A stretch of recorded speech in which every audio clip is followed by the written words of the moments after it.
Welcome to the Pepsi Center in Denver, Colorado. And this place will be rocking as it was in game number 3, which the Denver Nuggets won to come back after Minnesota dominated Denver in the first 2 games of this Western Conference first round, best of 7, as the Minnesota Timberwolves, the number 1 seed, go against the Denver Nuggets. There is Carmelo Anthony, who finally came alive in game number 3, as did the entire Denver Nugget team. As we welcome you with all the excitement, everyone, I'm Dick Stockton along with Steve Kerr. D. Lynam is here as well. And the Minnesota Timberwolves were angry and embarrassed after getting shellacked in game number 3. And for the first time in his 9-year career, Kevin Garnett came to the Pepsi Center 3 hours early, a la Larry Bird, to practice his shooting. He was stewing after the embarrassing loss in game number 3, and so the Minnesota Timberwolves, I would think, Steve, have to be very focused, led by the guy who soon will be named the MVP. I think you can throw the numbers out the window. This game is about Kevin Garnett, and he knows it. That's why he was here early. This team is focused, ready to go. I would look for Garnett to go early and often to the basket, try to establish himself inside. Our McDonald's starting lineups tonight. Timberwolves with Trenton Hassel, Kevin Garnett, Irvin Johnson up front, Latrell Sprewell and Sam Cassell in the backcourt. Carmelo Anthony is the small forward with Nene and Marcus Camby. Camby and Nene playing their best games of the series so far in game number 3, and Bashan Leonard and Andre Miller also coming up big for the Denver Nuggets. Now, Wally Szczerbiak, as you may know, is out for at least the rest of the series as he suffered a back injury. We'll have more of that from D. And so the question is, I guess, Steve, can Denver sustain their inside play and their fast break style again? Well, we'll find out. I think the big thing for them in game 3 was just being home, and you can feel this energy in this crowd. You can hear it, I'm sure, at home. This is an amazing atmosphere. They took advantage of it in game 3. Can they do it again in game 4? The officials working game 4, Bennett Salvatore, Ron Garrettson, and Ron Oleziak. Timberwolves had their 11-game winning streak dating back to the regular season snap.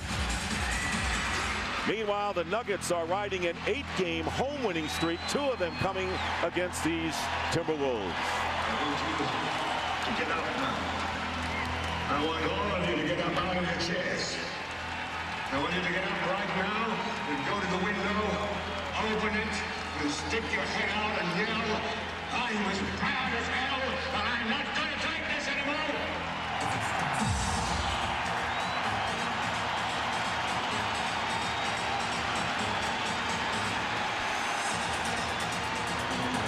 And the tip controlled by Minnesota. Man, this place is rocking. It was fun just to sit there for a minute and listen to this crowd. They're going crazy. Nearly 20,000 fans on hand for this game.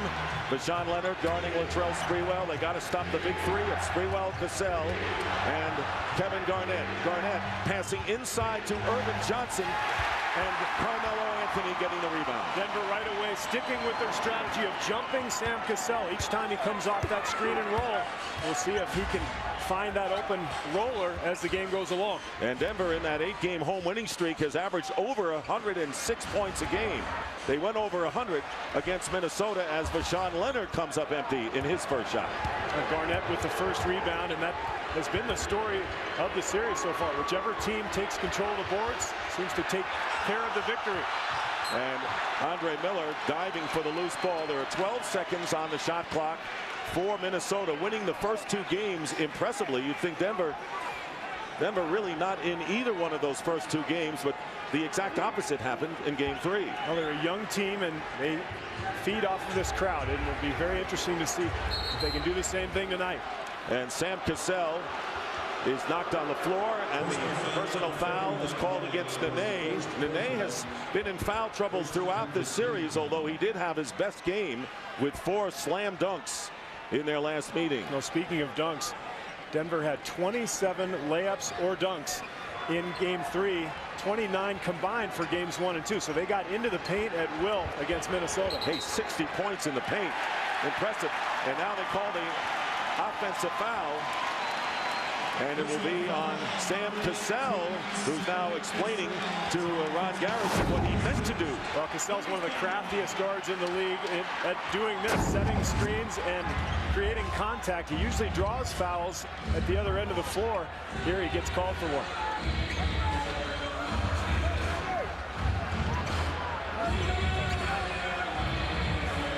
Here's Carmelo Anthony losing the ball, and on the turnover, Trenton Hassel, who's been really a thorn in Anthony's side with his defensive play for this series. Sam Cassell, who did not play an outstanding game. In fact, Flip Saunders said Sam didn't have a good game, and that's being polite, missing his first shot badly in this game. It goes over to Denver. Yeah, not exactly a very diplomatic comment coming from his own coach, but I think Flip Saunders understands that Sam Cassell is a guy who responds to pressure situations, and he's very comfortable that he'll play well tonight.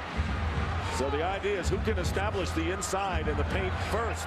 Minnesota's been content to take the outside shot. Anthony now driving to the basket, and it's blocked by Irvin Johnson. Big defensive play by Johnson, stolen by Deshaun Leonard. He goes for the three and hits.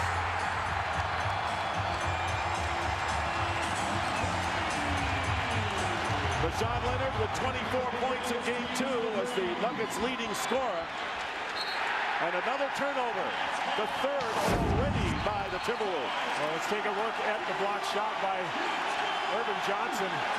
Anthony getting to the rim, but it's followed by 2 quick turnovers, the first of which leads to Deshaun Leonard's 3, and this is exactly what Minnesota has to avoid if they can't turn the ball over and let this Nuggets team run out and get to the open floor. Home sweet home for Denver thus far, and a 22nd timeout called by Flip Saunders. In Saturday's game, the Timberwolves shot 10 of their first 13 from long range, so they allowed Denver to handle the middle. They only scored 6 points in the process, so I'm kind of surprised right now that Minnesota and even Garnett have not been determined to get in the paint. Well, long shots lead to long rebounds, and you can see the offensive rebounding story completely changed in game 3. In game 3, 20 for Denver, and in games 1 and 2, just 9.5. That led to points in the paint, that led to fast break points, and led to a major outburst, 107 points for Denver, game 3. But I was really shocked at Denver and the comments they made.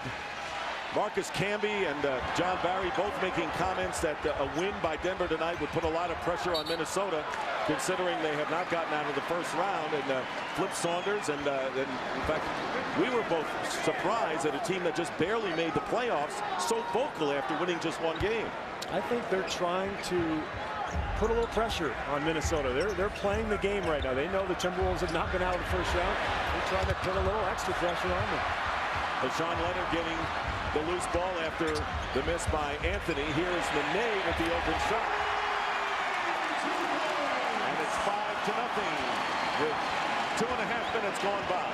Well, there's the penetration that can lead to open shots, and I think that's what Denver has to look at. If they can't get out on the fast break, you've got to be able to penetrate, pick out for open jump shots. Here's Latrell Sprewell hitting, and the streak shooter. Spree was on quite a streak when he scored 31 points back at the Target Center in game 2, hitting 7 of 8 from threes. The idea is to try to curtail 1 out of the top 3 as best you can. Hassel with a steal, and here is Garnett being chased by Nene and committing the foul. And I don't know about that, because Nene now has 2 personal fouls. They cannot afford him to get into foul trouble, and Garnett shaken up, running into photographers and the fans beyond the stanchion. Well, that very well could have been a flagrant foul, too. It wasn't called, but I don't know that Nene made a play on the ball. I think Bennett Salvatore right now is asking Ronnie Garretson if he thought it should have been flagrant. Ronnie said no, but let's take a look. Garnett in the open floor. He's going to go up and dunk this ball. Did he make a play on the ball? I guess a little bit there. Yeah, that's not flagrant, but these days you often see that called. Now, Nene obviously enthused in wanting to make the defensive play, but he risked picking up the second in what would have been, you know, a 2-shot situation anyway. And he played an excellent game 3. He's a very good defender on the low block. And you'll see Francisco Elson now coming into the game, who has played quite well in this series. and matches up, at least as far as you can do so, with Kevin Garnett. Does a decent job on it. Francisco Elson, rookie from California, and there are the numbers posted in the playoffs so far by Kevin Garnett, but shooting only 43%, and that's the one area where Garnett has not gotten on track. He has been a terrific playmaker. He has had 10 assists in one game and 8 in the last, so he'll find the open man as well. So Francisco Elson, as you mentioned, coming alive offensively and has played well after being ignored down the stretch, replacing Nene. 2 free throws by Garnett, and the first points for Kevin Garnett. 5-4 the score. Remember what Flip Saunders said to us before the game. He said if Garnett gets it going early offensively, we're in good shape because we know he's going to do everything else. Camby getting inside, and a reverse lay-in by Deshaun Leonard, who has 5 of Denver's first 7.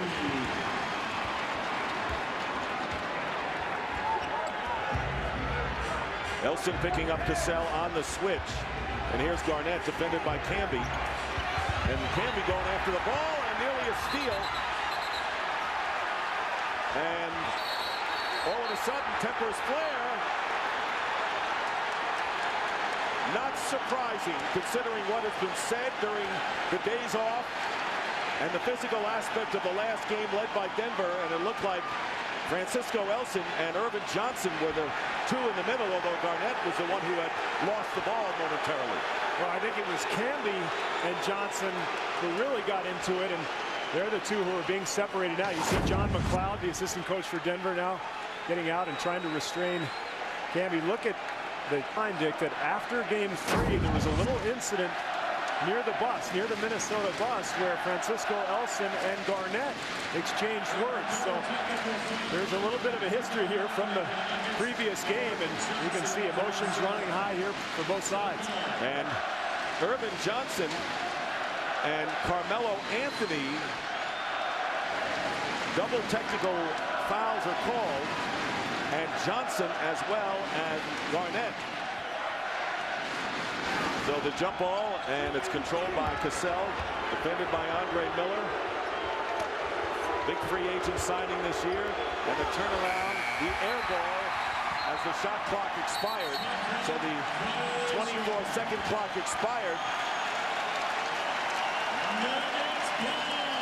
But a turnover. 4th turnover, though, Irvin Johnson and Carmelo Anthony with the technical fouls. And the 4th turnover by the Timberwolves. Well, Garnett looks maybe a little too excited tonight so far. I mean, he's here so far before the game. He's not used to doing that. Maybe he's got a little excess energy he's got to get rid of here. Elson trying to pass it to a cutting Miller, and it was deflected off of Miller, and it goes over to the Timberwolves. So we have had a lot of activity in the first 4 minutes of the game. The Nuggets lead. Here's Sprewell, strong to the basket. Minnesota only 1 of 5 from the field in their opening foray, and Trenton Hassel committing the foul. Anthony trying to go to the rim. That's his game, and Hassel's done a good job of keeping him from there, but not here. Well, I think Anthony in the first 2 games in Minnesota settled too much for long jump shots. Game 3, he really penetrated, got to the rim, and took advantage of that quickness and size that he has. This is his game, getting to the rim. And he tries the perimeter shot. He was 9 for 20, but Camby beat Garnett for the offensive rebound. So far, Kevin Garnett, who is awfully angry after game 3, has been outplayed in the opening minutes. And Camby with 8 offensive boards in game 3. He's off to another good start here. 8 on the shot clock. Here's Irvin Johnson, and Garnett with a pump fake shooting over Elson. And Camby the rebound. I'll tell you, Denver really blanketing the defensive board. They're playing excellent defense and doing the job on the boards, which they have to do here tonight. And Francisco Elson with an air ball.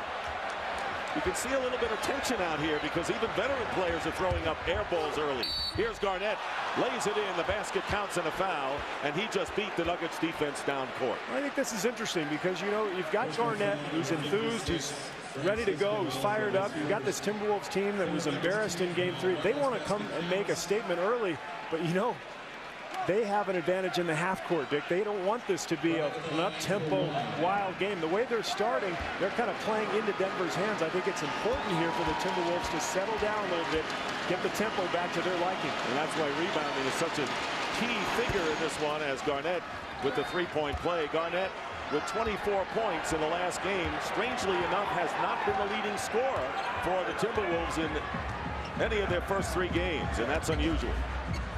Elson left open at the top. Sprewell the rebound, and the Nuggets leading 9-7, and Minnesota looking to at least draw even. Johnson setting a pick for Sprewell, well executed by Minnesota. Johnson setting a good screen. Well, now they're settling down. They make a stop at one end, they come down, execute in the half court, get Sprewell involved. This is more like the way Flip Saunders wants his team to play. Tied at 9, Garnett and Sprewell have all 9 points. And the three-point basket by Deshaun Leonard, his second of the game, and a quick start for the former University of Minnesota star. And it is now a 3-point Nugget lead.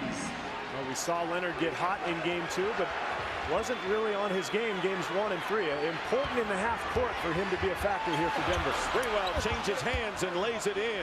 So Sprewell off to a big start. So both players, Leonard and Sprewell, who had their best games in game 2, off to blazing starts. And no coincidence, they're guarding each other. It's like a summer league game. I'll get mine, you get yours. Is this exactly what a summer league game would be like? Well, not quite. Nuggets by 1 with 5.5 to go, and Leonard gets inside. Andre Miller, who played his college ball for Rick Majerus at Utah, and came over from the Clippers. He was with Cleveland as well, and it's again a 3-point lead.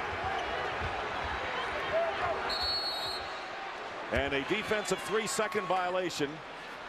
The call against the Denver Nuggets, and a timeout called by Jeff Bzdelik.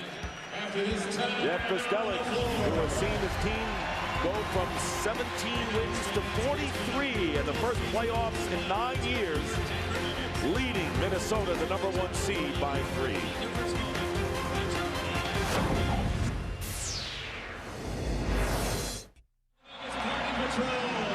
With the Nuggets leading by 3, let's welcome Dee Lynham for the first time tonight, Dee. Thanks very much, Dick. You know, the Minnesota Timberwolves played 53 regular season games without Wally Szczerbiak. They are without him for at least the remainder of this season because he has suffered 3 broken bones in his back. We go back to Saturday night. It was late in the 3rd quarter. He went in for a dunk that was contested by Chris Anderson and literally fell flat on his back.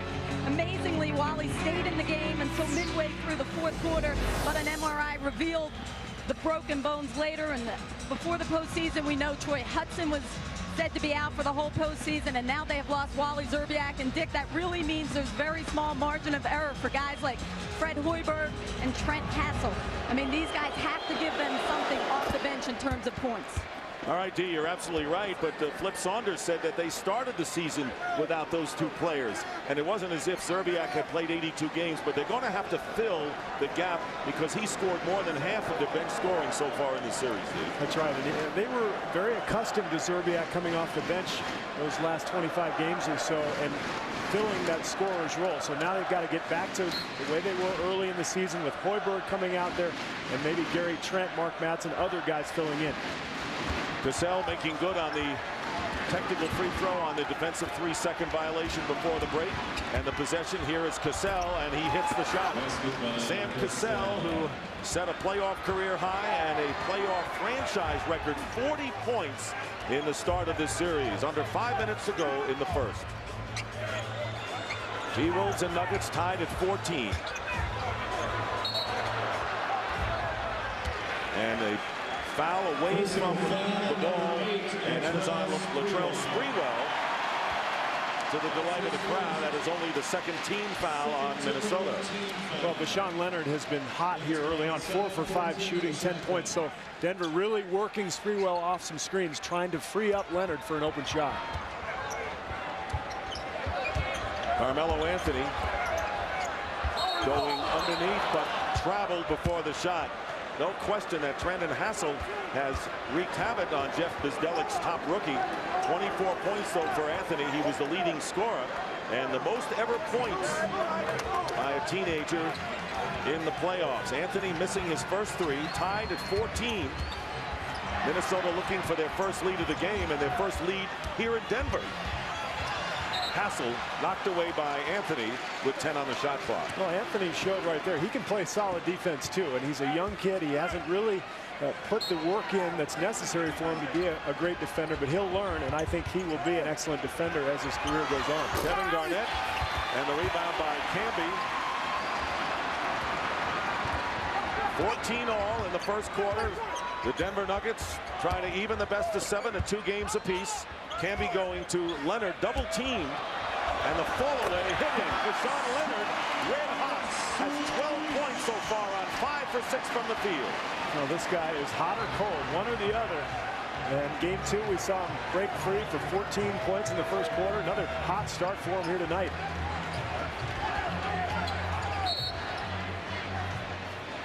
And they're calling the fouls away from the ball and really watching the action as Andre Miller called for his first personal. Watch the crafty ball fake here by Deshaun Leonard, fooling Irvin Johnson and just getting him off balance enough to free himself up for that open shot. And the kind of fake that you can have the ball knocked out of your hands by the bigger man at the same time. Well, he executed it well, though. And here is Garnett getting free from Elson, and we're tied at 16. All 16 points for the Timberwolves scored by their big 3. And no help defense by Minnesota. It looked like Andre Miller got caught on that UCLA cut, and Garnett wide open for that dunk. So the Nuggets inexperienced in the ways of the playoffs. Deshaun Leonard feeling it and fighting for the rebound. Miller with a great save, and Camby prevents it from going into the backcourt. Here is Anthony trying to get on track, and an air ball. So he's pressing, no question, starting this game, missing his first 4. Down low in good position. Camby knocking the ball away from Garnett. Cassell losing the ball out of bounds, and it's last touched by the Nuggets with just under 3 minutes remaining, and we'll have a timeout. And here's the play where you see Andre Miller failing to help Kevin Garnett getting wide open. The 2004 NBA playoffs on TNT, brought to you by Southwest Airlines, official airline of the NBA playoffs and finals. By Hyundai. Visit NBA.com and enter to win a new Hyundai Santa Fe. By Van Helsing. On May 7th, adventure lives forever. And by Miller. Vote Miller for President of Beers. Good call. And back here at the Pepsi Center, that's Derek Martin. And with the injury to Troy Hudson, which D. Lynam chronicled, Derek Martin signed for the 3rd time, his 3rd stint this year. Fred Hoiberg is going to fill the gap left empty by Wally Szczerbiak, but Derek Martin is the backup point guard, and the Nuggets had hoped to tire out Cassell and take advantage of Derek Martin, who has averaged about 8 or 9 minutes so far as the backup point guard and a former tryout guy with the Denver Nuggets. And he actually played for Flip Saunders in the CBA about 9 years ago, so he's very familiar with this system. I think Minnesota needs to get some good minutes out of Derek Martin tonight and Fred Hoiberg. We talked about Szczerbiak's injury. Remember, Hoiberg was 4th in the NBA in three-point percentage. He had a great year for Minnesota. They're going to need his production as well. And it's last touched by the Timberwolves as Hassel trying to get it into Garnett. So very careless first quarter as the Minnesota Timberwolves. Now they call an offensive foul on Kevin Garnett. So Garnett with the offensive foul, his first. And how about Denver? Leonard on fire here, 12 points, but the rest of the team just 2 for 8 shooting. So Leonard just carrying this team. Denver would love to get out on the break and get Andre Miller going, get Carmelo Anthony to the rim, get some other scoring options involved. Anthony is 0 for 4 thus far. 5 on the shot clock. Miller. And Anthony with the putback rolls off into the hands of Irvin Johnson. A good sign for Denver. That's their 4th offensive rebound compared to 0 for Minnesota. Sprewell misses a short baseline shot out of bounds, going over to Denver. So Carmelo Anthony, who does his best work inside. Well, he couldn't quite get this to go, but look at the length and the strength, the athleticism, just couldn't quite get the shot to go. Very slow start for Carmelo, but I think he did the right thing there. He's got to get to the paint, get to the rim. And Flip Saunders claiming that Andre Miller stopped his dribble and began again. Here is Elson open, but Olowokandi has just come in at center, replacing Irvin Johnson. And they're going to expect some offense from him. Miller with 2 on the shot clock. And Garnett comes in and swoops it away. Kevin Garnett with 7 points to start this game. And as you pointed out, Leonard, the Nuggets leader with 12. Michael Olowokandi, former LA Clipper. And here is Garnett working against Camby, who ties him up, and the foul is called. And that is the 15th foul against the Denver Nuggets. It's the first on Camby, and Garnett will go to the line. Well, we haven't seen a great offensive performance by Minnesota tonight, but you can see by their performance at the defensive end that they are ready to play tonight. They're energized. They're locking Denver up in the half court. And if not for Rashawn Leonard, I think Minnesota would have a little bit of a lead here. And this is what really sparked the team down the stretch when they had the winning streak going into the playoffs of 9 games. Fred Hoiberg, who we showed you on the bench, finally coming into the game, replacing Trenton Hassel. And Garnett on the line shooting 2.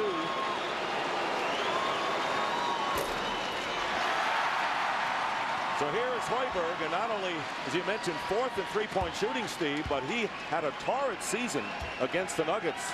Played very well against Denver, and I think Flip Saunders wanted to wait until John Barry entered the game and work the matchups more to his liking. And now with Rashawn Leonard out of the game, you'll see Hoiberg in there. And John Barry comes in to defend against Hoiberg. Earl Boykins, the diminutive 5'5" spark plug, who has come off the bench and has averaged double figures, 13 a game. He has been outstanding. Shot 53% for the 3 games. He has been absolutely terrific. And as you said, a spark plug that this crowd loves here in Denver. The pick and roll. Camby trying to get it to Elson, and it is still Denver ball. And Boykins has not really cost them on the defensive end that much either at 5'5". Well, I think Jeff Bzdelik thinks that he's got a few matchups where he can put Boykins. One, he can guard Hoiberg because Hoiberg's not really a post-up guy, and he can also guard Derek Martin out there. Here's Carmelo Anthony, blocked by Garnett. Anthony again, blocked again, and Olowokandi. What brilliant defense under the basket by the Timberwolves as Garnett and then Olowokandi. Carmelo Anthony comes up empty after his first 7 shots. Well, as we mentioned, Minnesota putting on the defense tonight. First the block by Garnett, next one by Olowokandi, a third one by Olowokandi. And if the shot clock hadn't run out, that would have been a layup at the other end for Latrell Sprewell. So Minnesota really defending tonight. Still tied at 16, nearly a minute remaining in the opening quarter, and a feverish game for, and Boykins with the steal. That's what he does. He comes in and lights up this crowd with his defense, his shooting, and just his exciting play. 6 turnovers by Minnesota, and that's why they haven't had the lead. And there's the looping pass. Garnett fouled. Garnett quickly going over his head with a blind shot and earning the personal foul, and will go to the free throw line again. It looks like he was hit hard on the foul as Elson picking up his second.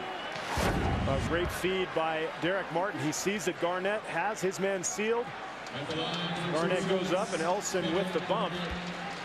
Garnett exerting his will down in the paint area tonight here early. Hasn't really gotten going, but you can see his intent is to take over down low. And Garnett gives the Timberwolves their, well, they're still trailing. They have a chance to tie it up now at 18. And they're coming into the game is Michael Doliak, replacing Camby. Camby goes out, scoring 2 points and getting 4 rebounds, but an active first quarter for him. Very active, and another good start for him. The other thing that Garnett has done here, Dick, is he's getting these guys into foul trouble. You've got Elson with 2 already, Nene 2 quick ones early on. So Denver, as this game goes along, could have a little difficulty down low. Tied at 18. Elson playing a lot of minutes. John Barry there, and Pushing foul as Boykins got pushed by Derek Martin. And it's the first in the final 2 minutes for the Timberwolves. So not a penalty situation. They've got a chance here for a quick 2-for-1 situation. Let's see if maybe we'll get a quick shot from Boykins and a second possession for Denver. But good defense by Derek Martin. Boykins with the turnaround. Olowokandi with a rebound for a flash. We saw Olowokandi guarding Boykins. That was interesting. Nice matchup. A great job by Derek Martin keeping Boykins in front of him, and that allowed time to run off the clock. And look at, Steal by Boykins. Boykins challenging Sprewell and lays it in. What a great igniter is Earl Boykins. And the final seconds of this first quarter, the crowd loving Denver's effort here. And Martin losing control, going up, and the foul is called. Derek Martin was stumbling, and the personal is against Elson, and he picks up his third. So two big men already in foul trouble for the Nuggets. So let's take a look at the steal. Remember, he just took one away from Derek Martin a moment ago. Sprewell doesn't even see him because he's down by his knees. He just comes from behind, grabs the ball, and then a nice finish here. A little English off the glass. This guy, so quick, so exciting. And Derek Martin, the Denver native, still has a lot of friends and family in the area. As we said, the Nuggets rejected signing Derek Martin. He said, well, I'm glad I didn't sign with a team that won 17. Winds up after 3 different trials with the Timberwolves. Has played with the Clippers, Kings, and the Mavericks in his 8th year. Makes the free throws to tie it up at 20, and that'll do it. What a terrific first quarter. Well, I think Minnesota did a nice job just to weather the storm. They're tied going into the second quarter, and with this atmosphere in here, I think Flip Saunders is probably happy with that. And to no one's surprise, emotion rules the night in the first quarter of this Game 4. Can Denver really make it tough for Minnesota? Or does the Timberwolves then go home with some good breathing room? Tied at 20 after 1 here in Denver.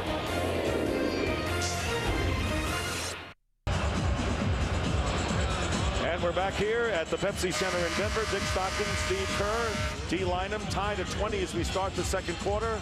NBA playoffs on TNT. And looking back at game number 3, and what a first quarter the Nuggets played then. Well, a little different story tonight because Minnesota has this tempo where they want it. It's tied at 20, and the numbers completely opposite of what you're looking at in game 3, where they really controlled everything, where Denver controlled everything. But tonight, different story, 20-20, and Denver shooting just 37%. Only Vashawn Leonard was able to get going. Carmelo Anthony 0 for 7. Played the whole quarter, couldn't get himself going. Trenton Hassel doing another great job. And the Minnesota big people really clogging up that lane and making things difficult for Anthony. Start of the second quarter, Chris Anderson in for the first time. And he has played defensively pretty well against the Timberwolves this year. And a double team on John Barry and Doliak with Miller. And Boykins, the feed off of Anderson out of bounds, goes over to Minnesota. In that first quarter, the Denver Nuggets out-rebounded Minnesota on the offensive glass 6-0, but they didn't really convert much of them. Minnesota, however, went to the line 10 times. The Nuggets, none. Cassell driving, and he'll go to the line again. Well, Minnesota did what they did defensively all year, and that is just lock up Denver. They've done such a good job all season, and that's what I think vaulted them from a very good team in the West to one of the best teams in the West. They imposed their will defensively. They locked everybody up, and they're doing the same thing here tonight. Mark Madsen replaces Kevin Garnett, who goes out with 9 points, but went to the line 7 times, converting 5 of them. And the Timberwolves have their first lead since coming to Denver. They're up 22-20 in the opening minute of the second. Well, Garnett will get a couple minutes here to rest. I'm sure he won't be on the bench long, but Minnesota really has controlled the tempo, much to the happiness of Flip Saunders. Good ball movement there, Steve, as Doliak found Chris Anderson to tie the game at 22. Rare to see an offensive conversion in the half court by Denver because Minnesota's done such a nice job, but nice execution there. And there's the feed. Anderson knocks it away. to Chris Anderson, already making a contribution since coming into the game. And here is John Barry losing his footing, but Doliak. Barry, plenty of time on the shot clock. Sprewell guarding Boykins. Here's Earl Boykins. Earl Boykins with 6 points coming off the bench. Denver leads again.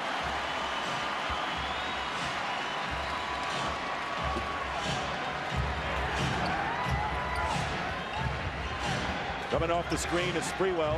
Sprewell had 6 in the first quarter and now has 8. Latrell Sprewell 4 for 6 from the field to start the game, so he could be a factor tonight. Well, with Garnett on the bench, look for Sprewell and Cassell to take most of the shots and try to generate the offense. And the big three have accounted for over 70% of the offense for Minnesota so far in the series. Anderson gets hit in the face, and the foul is on Matson. Well, look at the dunk there. He gets so energized, showing everybody, hey, look, I got a perm the other day. How do I look? Well, how does his face look now after the foul by Matson? So 2 minutes have gone by. We're tied at 24 here in game number 4. And the foul called against Cassell, his second. So Sam Cassell has 2. And that's huge, Dick, because he cannot afford to pick up a third. Minnesota has to have him on the floor tonight if they expect to win. And the ball knocked away, and it's turned over. But Bennett Salvatore comes over to Ron Garretson, and the main thing, get it right, and it is still Nuggets ball. And nothing better than finally getting it right, and that's the teamwork that these officials are showing here. It's their job. We've got a veteran crew here tonight, and they're used to doing this. Barry and Boykins, the backup point guards, with Doliak and Anderson and Miller. Boykins with a leader, so Earl Boykins hitting 4 of his first 5. Really, he was just trying to draw the foul, as Sprewell was trying to do there with Miller, but Boykins was able to knock his down. Barry getting the rebound, so a 3-guard lineup for the Nuggets, and they went small as part of their big rush in game number 1. Or game number 3 when they came back and won. Here is Anderson open. Doliak tipping it, and the loose ball foul called against the Timberwolves, and Michael Olowokandi interfering with Doliak. Flip Saunders trying to get the Minnesota Timberwolves beyond the first round for the first time in Minnesota's history. They had the home court advantage last year finally, but lost to the Lakers in 6. He sure was confident before the game when we spoke with him, wasn't he? Unusually so, even more than we've talked in the regular season. Andre Miller, Anderson with a follow. Chris Anderson with a great contribution so far. And with 3 minutes gone by, the Nuggets are up by 4. And a timeout called by Minnesota. With Kevin Garnett out of the game, the Nuggets have outscored the T-Wolves 8-2. Think he might come back when we come back from this timeout? He'll be back before the commercial ends. Anderson coming out of nowhere. And here is tonight's Bud Light Around the League playoff script. As we mentioned, Carmelo Anthony, most points ever by a teenager in a playoff game in Game 3.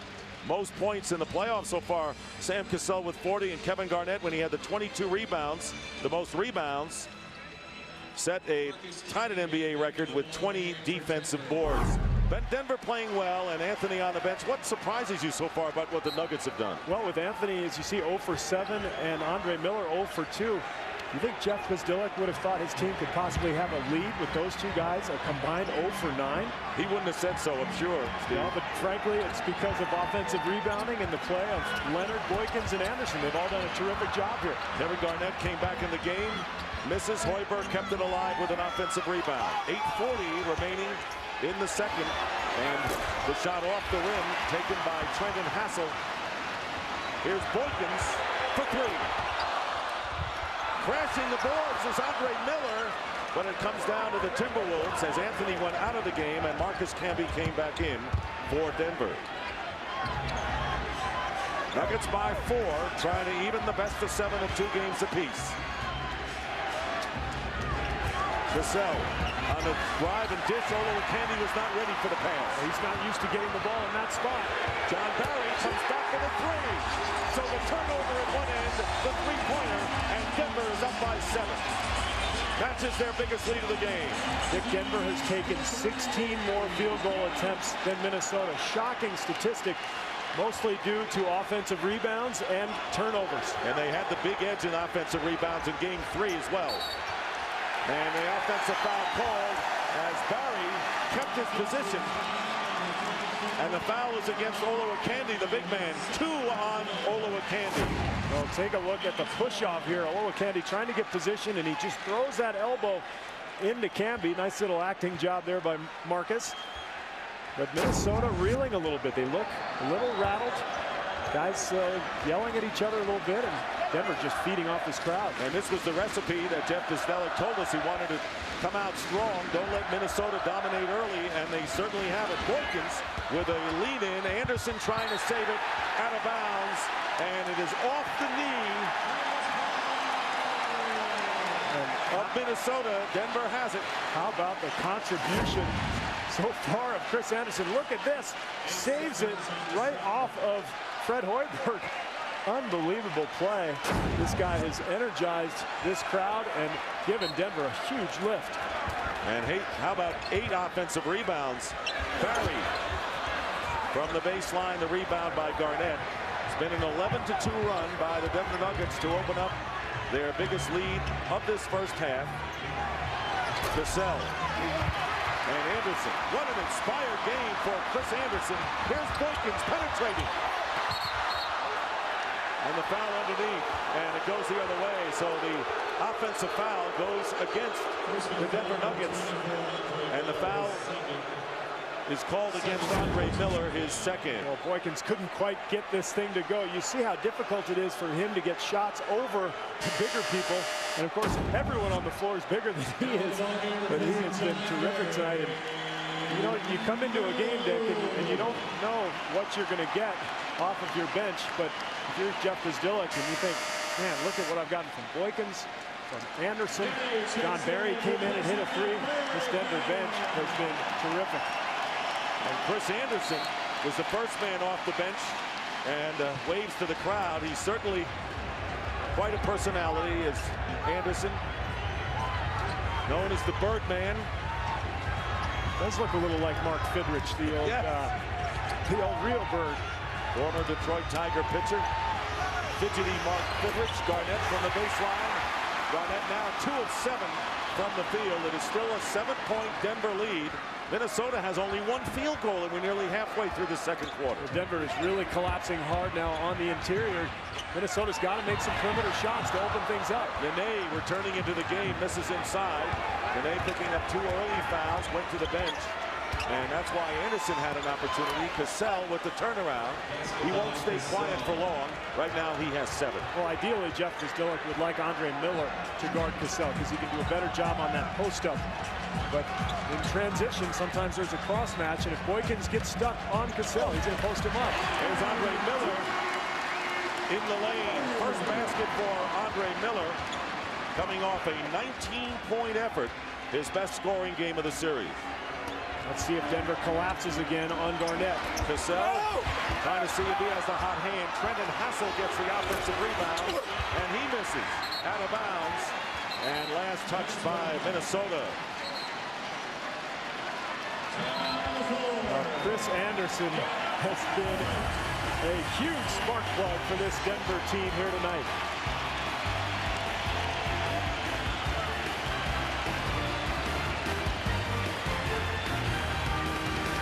This is calm compared to the weird look on Saturday.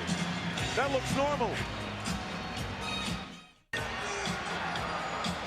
The 2004 NBA playoffs on TNT, brought to you by Verizon Wireless. We never stop working for you. And by Goodyear Assurance, featuring triple tread technology. 33-26, the Nuggets lead. Get an all-access look at the NBA playoffs.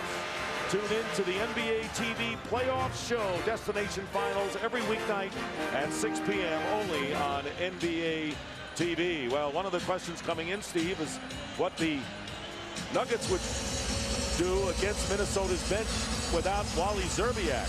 And so far, the Denver bench has outscored Minnesota 15-2, out-rebounding them 6-3. And they're going to need some production from that bench before this game is over. They're going to have to, and I think some of it's going to have to come from either Fred Hoiberg or Trenton Hassel, or both, because Denver has really made a point of collapsing now on the interior play of Minnesota. They're leaving people open for perimeter shots. Minnesota's going to have to knock some down. Andre Miller, Earl Boykins, along with Carmelo Anthony, Nene, and Marcus Camby. Under nearly 5.5 to go in this first half. Nene defended by Irvin Johnson, who returns to the game that started at center. And Garnett getting the rebound. 33-26. Nuggets again with the 7-point lead. It's been their biggest of the first half. Cassell over to Garnett. And Garnett did not get a good pass from Cassell. It was a little bit low for the quick shot. Well, as a shooter, you want to get a good pass to give you some rhythm. Didn't happen there for Garnett. Cassell on the push. So Sam Cassell with his third foul. That is huge because Derek Martin, well, Sprewell gets the call. And they're going to go with Sprewell and perhaps Hoiberg in the backcourt. Well, Miller getting his body, doing a little Sam Cassell impersonation. Actually, Cassell loves to do that. Get a guy on his back and then see the contact. Miller doing a nice job. That's a big foul. And we'll see what the Timberwolves do. It looks like they're going to play Latrell Sprewell now at the point. With Hoiberg, the shooting guard, so Derek Martin stays on the bench. That was the 14th foul on Minnesota as well. Next one, in a penalty. Anthony misses a 2-point attempt out of bounds, and Anthony really struggling at 0 for 8 as we send it over to D-Liner. In that last Minnesota huddle, there was a lot of tension and frustration, and really guys getting in each other's face saying, we got to run our sets. We're playing right into their hands by taking the quick shot. It'll be interesting, Dick, to see how they run their offense with their best point guard on the bench. That's for sure. With Sprewell, the point guard, losing it inside. Hassel coming back with the alert lay-ins. Well, you saw who brought the ball up for Minnesota, Kevin Garnett. He's going to handle the ball here. That way, there's no pressure in the backcourt from the Denver guards. And when Troy Hudson first went out, Garnett indeed was the point guard. Anthony still trying to get on track, still trying to settle for outside shots to no avail. He's now 0 for 9. See, I don't like what he's done here the last 2 possessions. When you're 0 for 7 and you're as big and strong as Carmelo Anthony is, get to the rim. Here's Hoiberg. He missed the 3, and it looks like Anthony is saying, I don't know what the score is. I'm trying to get going in this game. Yeah, but as a rookie, sometimes you don't know how to get going. And usually the superstar players, when they're not shooting well, they find a way to get to the foul line. Anthony has not been able to do that tonight. Boykins throwing it away into the hands of Hassel. Of course, Michael Jordan would do it off the rebounding and the playmaking. Here's Hoiberg laying it in, and a great feed that time for the basket by Kevin Garnett. And now Denver wants to call a timeout as the Timberwolves have cut the margin to 3.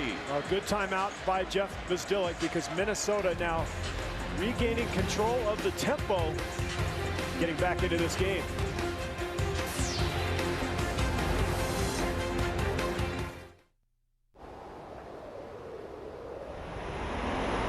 We have a lot of guys who've been in playoff situations before and came up big. And, you know, that's what we rely on. We rely on our older guys to carry us through. And, you know, with my ankle, I'm just trying to get in the lane and look for my teammates, and they're doing a great job of knocking down shots now.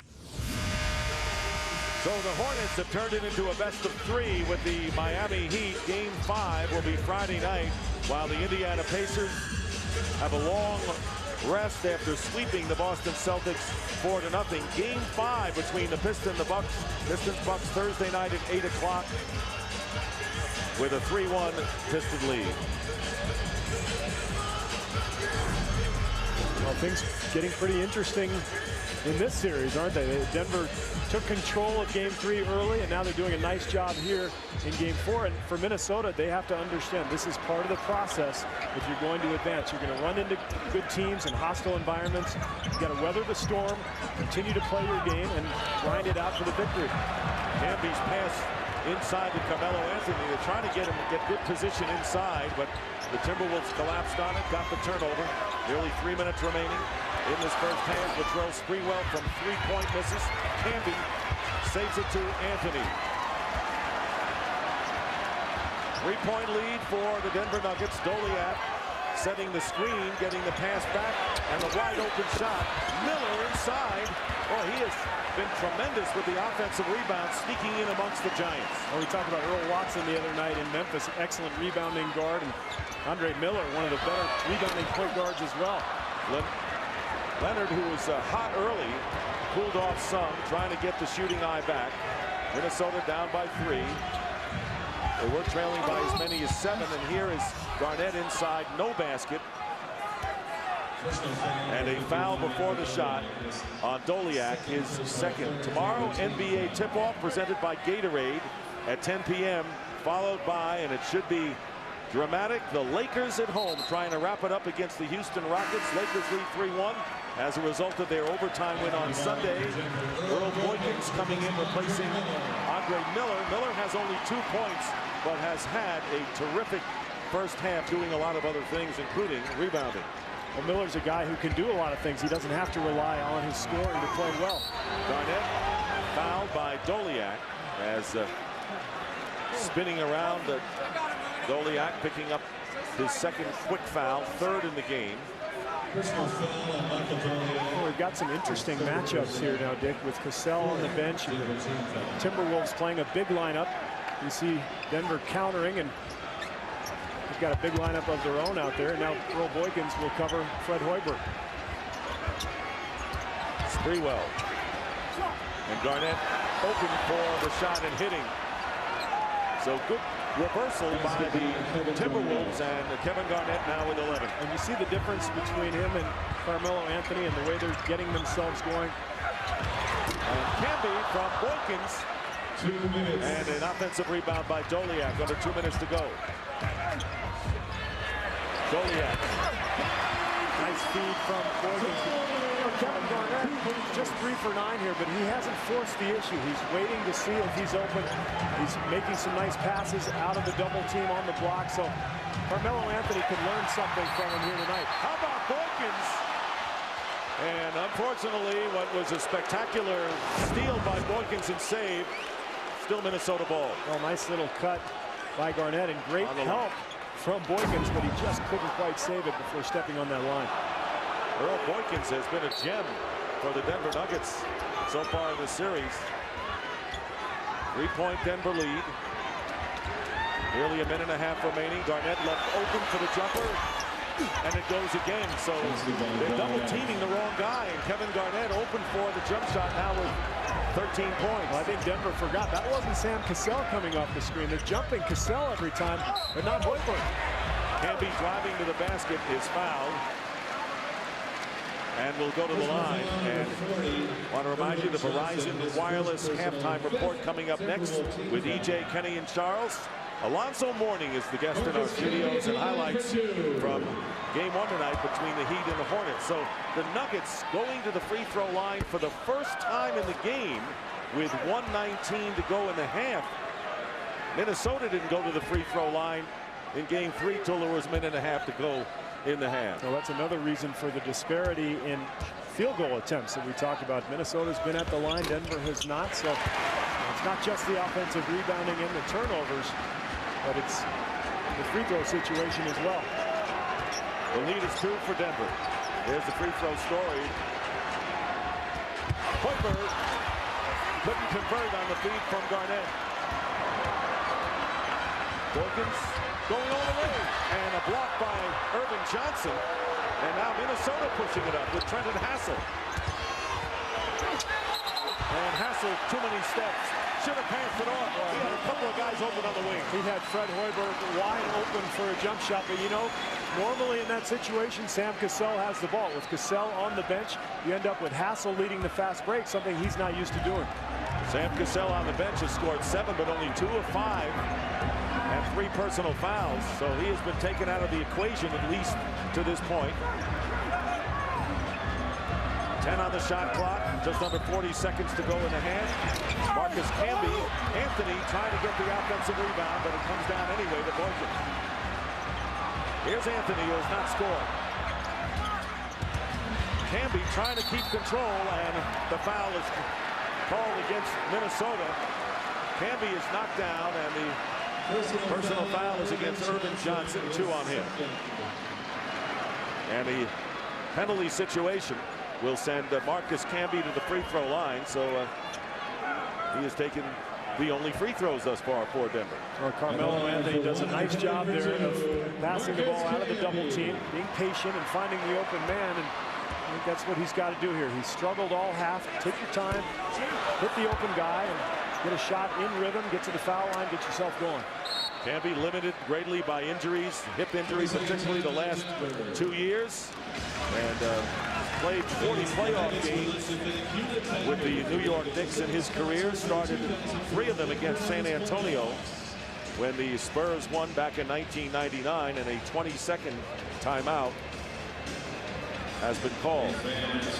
26 seconds left, 24 on the shot clock. Well, Minnesota will have the last shot here if they can either control the rebound or if Camby makes this free throw. So they've got to feel pretty good about things, actually. You know, the way they've played offensively, to only be down 2 or 4, or maybe even be tied in this game going into half, I think Flip Saunders will be pleased. And the big thing is Minnesota has played excellent defense, and that's what eventually will wear a team out.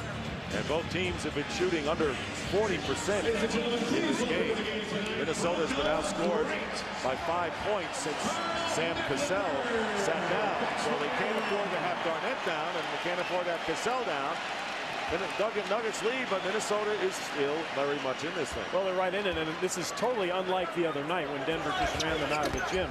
This is a game that is more at the Timberwolves' liking, the tempo, the pace of the game. So they're actually in decent shape, and if they can stay out of foul trouble, particularly Cassell, I would think they'll be able to wear this Denver team down in the second half. And that's surprising, since Denver has dominated the offensive boards. They haven't been able to run like they want. Here's Sprewell passing out with 2 on the shot clock. Fred Hoiberg hitting. So Fred Hoiberg getting his second field goal, and the final seconds as Carmelo Anthony, no good. It was waved off by Bennett Salvatore before the shot went up. Now they may want to take a look at this anyway. No basket. How about the frustration for Carmelo Anthony? He's 0 for 9. He's struggling. He can't get anything to go. He finally makes a half-court shot. But take a look. I think it's right after that light goes on. Right. Good call by Bennett Salvatore.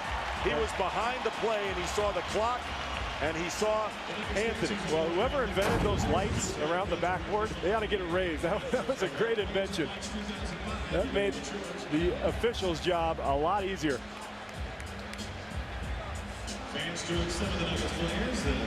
Taking a look at that again, and there was the clock down at the end, and Bennett Salvatore said, I made the right call, and Minnesota finishing on a 10-3 run to conclude this first half. And D-Lineman is with Earl Boykins. Thanks, Dick. Earl, you were such a spark for your team coming off the bench at both ends of the floor. Do you find that do you feel you're frustrating Timberwolves a little bit? I think the biggest difference is they don't have anyone quick enough to stay in front of me, and I just want to go out there and play hard, try to create havoc both offensively and defensively, try to help my team get a win. Earl, no 2 games are the same, but the pace of this is very different than Game 3. As it continues on, is this the way you guys want to play it? Yes, I think the pace is fine, but when we get down the court on offense, I think we're having too many lapses. We're going 3-4 possessions without getting a good shot, and that's why they got back in the game. We just have to stay consistent on the offensive end, and defensively, I think we're playing pretty well. All right, Earl, thanks for your time. Good luck in that second half. Dick, obviously, they still need to help Carmelo Anthony get off offensively. Tell you one thing, D, this team really feels good about themselves. They felt good after Game 3. They like the way they can do it. Boykins likes how he plays. Garnett with 13. Rashawn Leonard with 12. The leading scorers were tied to Ernie Johnson, Kenny Smith, and Charles Barkley. All right, thank you very much, Dick. As entertaining a 36-36 game as you will see at halftime. Minnesota and Denver playing Game 4. Hey, this has been some fun to watch, up and down, and the place is electric. And if you're looking for possibly a spark to some of the stuff that's going on in this series. You look back to Game 3 in the fourth quarter, and what appeared to be a pretty minor incident, but Kevin Garnett playing when they're down huge in the fourth, trying to get the ball from Carmelo Anthony and Andre Miller, a little push on the superstar, and some words exchanged. Garnett tried to say, there's nothing to it. Flip Saunders was saying, you know what? You never know what buttons you push in a situation like that. So tonight, they come out and nothing easy. Here's Garnett with a breakaway early on, and Nene saying no, pushing him into the photographers. Garnett would be okay. And no, normally Kenny Wines does a flagrant. Later on, mixing it up again, a little scrum down there in the Minnesota end. It's supposed to be Ernie. I know. Yeah. I'm just saying. I know. I'm so sick of all these people acting like we're in the WNBA. No, this was great. This is good stuff. No, it's about time they started. 36-36 game. So what is your take on the first 24 minutes? And really not on the first, but what's going to happen in the second half of this game, Chuck? It's kind of a must-win for both teams. I said before the game, talking to these guys, there's a lot of pressure on Minnesota. They have to, if they understand they're trying to win a championship. They got to have a mindset, okay, Sacramento's going to beat Dallas the next game. We can't make this series, because the Denver wins tonight, it's going to be at least a 6-game series. They can't let Sacramento get all that rest. They got to say, hey, we got to make this series easy, win tonight, wrap up, then we're the favorite in the next series. They got enough on their mind tonight with the Denver Nuggets, don't they, Zoe? Yes, they do. I mean, the intensity level has just totally changed. And I think if Denver sustains this level of intensity and their defensive effort, I mean, they held Minnesota to 36 points, and I think that's the lowest of the whole season for Denver. You know what I find really interesting, though? Charles's point of view. Because Charles obviously has been to the NBA Finals. He's been far in the playoffs. And his mindset has always been, okay, the other team that we can face, what they're doing. And then we in Houston, we never would talk about the other series. We was like, don't look ahead. Don't look at those other brackets. Don't talk about who's already won or who hasn't. So you have two different point of views from two different locker rooms, and both have gone far, which I find interesting, because every time he says that, I'm like, we never said what the Lakers have done, and they've done it and went to the NBA Finals doing it. No, I think it's different. I'm talking about when you're in the first round of the playoffs. Right, we never used to think like that. We used to say, no, but I'm saying when you're the number 1 seed, and you're playing the number 8 seed, and you know that next series you got to play against a really good team, you should beat the number 8 seed. So you got to start thinking about matchup. The Lakers and Spurs knew they were going to play each other. The Lakers are thinking about the Spurs. That they are thinking about the Spurs. But Minnesota is thinking about getting out of the first round. No question. Finally getting out of the first round. That's important to them. 8 has beaten 1 before, just a couple of times. Anybody on this side ever been involved in that? Oh, I'm sorry, Zoe. When we come back... that's low. That's low. That's real low. Welcome to the set. Now you're officially here, baby. Game 4 between the Heat and the Hornets. Meantime, if you've noticed a change in Sir Charles, yes, he had the tie on in our first halftime. And any reason for going tieless here in the second halftime? You know, my tie came loose. And you know I don't know how to tie. So I got my guy Friday retying it, and I'll have it on in the post. No, it's called dinner. He ate dinner, and he had to take his tie off. No, I didn't. I tried to pull it up, and it Charles, you look more comfortable right now. I feel better without a tie. You look more relaxed. Hey, we do have highlights coming up of the Heat and the Hornets. Hey, they're 2-2. The Halftime Report is brought to you by Verizon Wireless, the official wireless provider of the NBA. Can you hear me now? Good. The Verizon Wireless Halftime Report continues from Studio A in Atlanta. Game 1 of our doubleheader, Miami and New Orleans. Look at this shot by Baron Davis. That's called luck, Ernie. Yes, it is. It's called strength, too. Great body. The bodyguard. Called a 10-point lead. The bodyguard. Baron Davis refused to let them lose today. The goods. Lamar Odom, 25 points on the night. Showed his playoff Saturday, The rookie, David West. He went to college, didn't he? Xavier. So some of these other high school players will go to college. You can still be a rookie in the NBA. Look at West again. They shot, what, 60-some% in the first half? They were disciplined, too. Absolutely. Down the stretch. If you look at the difference, Carmelo Anthony is playing like a rookie tonight. He's really struggling. 0 for 9. 96-85, the final score. It's tied up 2-2. Here's Baron Davis. Charles Barkley at halftime said Miami will win because they are more athletic, and Baron Davis will wear down. Are people underestimating maybe your team? You guys had 6 guys in double figures. Yeah, I think they are. We have a lot of guys who've been in playoff situations before and came up big. And, you know, that's what we rely on. We rely on our older guys to carry us through. And, you know, with my ankle, I'm just trying to get in the lane and look for my teammates, and they're doing a great job of knocking down shots now. Any other messages for the studio?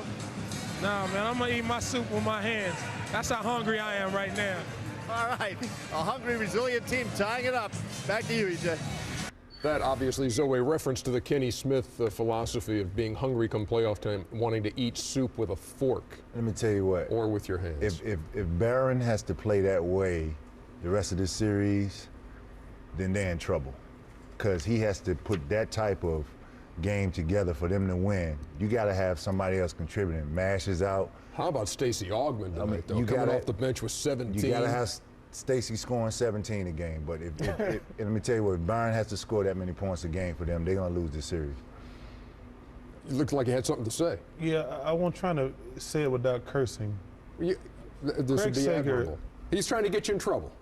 He's trying to stir it up a little I'm going to tell you, and I warned him once or twice, and if he does it again, I'll tell him. I'm going to just walk up to him one day and just slap hell out of him. I hate when he does that. Like, women are gossipy and whiny. Men are not supposed to be whiny. Hey, you heard what he said, honey? Tell him men don't do that. Girls do that type of crap. Got some dissension on our team. Problem, got some dissension in the studio on the remote. Women gossip. Men don't gossip. Sounds like a personal problem. Like a little girl. But I'm going to take off what Zoe said. What Miami has to do. What got Miami in trouble is the things that make them good. And that means they like to penetrate and pitch and penetrate again and score. But now against New Orleans, when you penetrate, you have to knock down the 15-foot jump shot to loosen things up. They are reluctant to take that shot, and that's what's getting them in trouble. They're passing up good shots for bad shots. The series now goes back to Miami 2-2. The Heat have won 14 straight in their gym.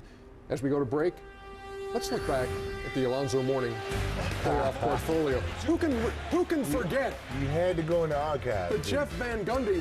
See, that's what a woman do. Go back in the archives. You know what? Get stuff out. You know what? When we're dead and gone, they're going to continue to play this clip. You know the thing that's amazing? Like, Jeff Van Gundy act like he really wanted you. See, that's I didn't feel him down there, man. I felt like a piece of gum on my shoe. Jeff pulling a hamstring that belonged to Zoe. That was classic.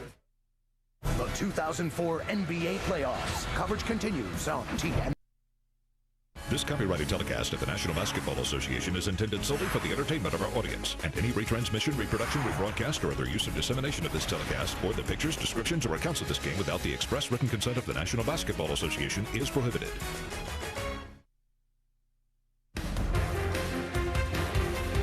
The Halftime Report has been brought to you by Verizon Wireless, the official wireless provider of the NBA.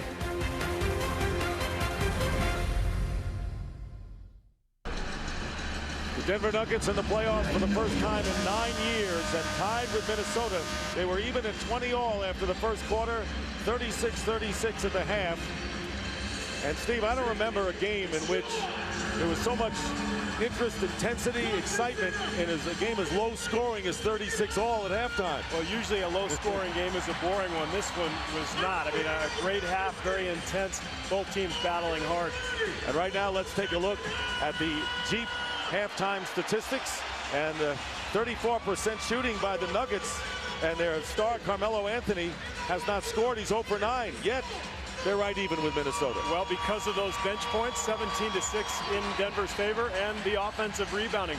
That's been great for Denver. For Minnesota, the key has been getting to the foul line, 10 points there, and holding Denver to 34% shooting. This is what the Timberwolves have done this year. They're a very good defensive ball club.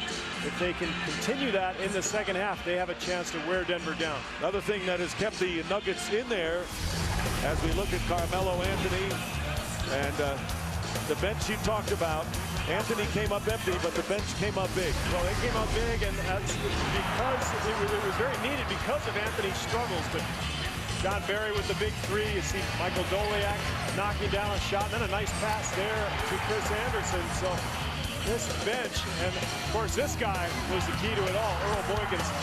But those reserve players were the key to that half for Denver.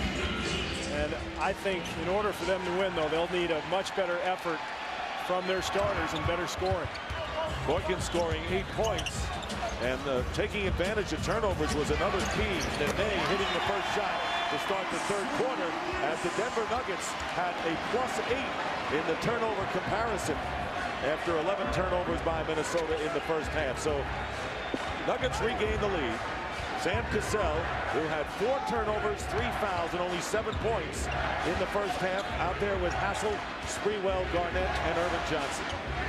Here's Sprewell, tipped out, and it's going to be Deshaun Leonard who leads the Denver Nuggets with 12, and way off is Anthony with the 3. Nearly the follow-up by Miller, out of bounds. Last touch by the T-Wolves. I ran into Scott Hastings at halftime, who used to play for the Detroit Pistons, and he said, you know, this is like a Bulls-Pistons game back in the late 80s, just defense and intensity. There's Scott. Denver broadcasting now. Deshaun Leonard now with 14 points. He had 12, all 12 in the first quarter, did not score in the second, and a 4-point lead for the Nuggets. No one complained that the Denver or the Detroit Pistons bad boys were a dull team. Well, you're not dull if you win. That's just the way it is. Winning solves everything. Getting the ball back, Garnett on the turnover, and he smashes it through.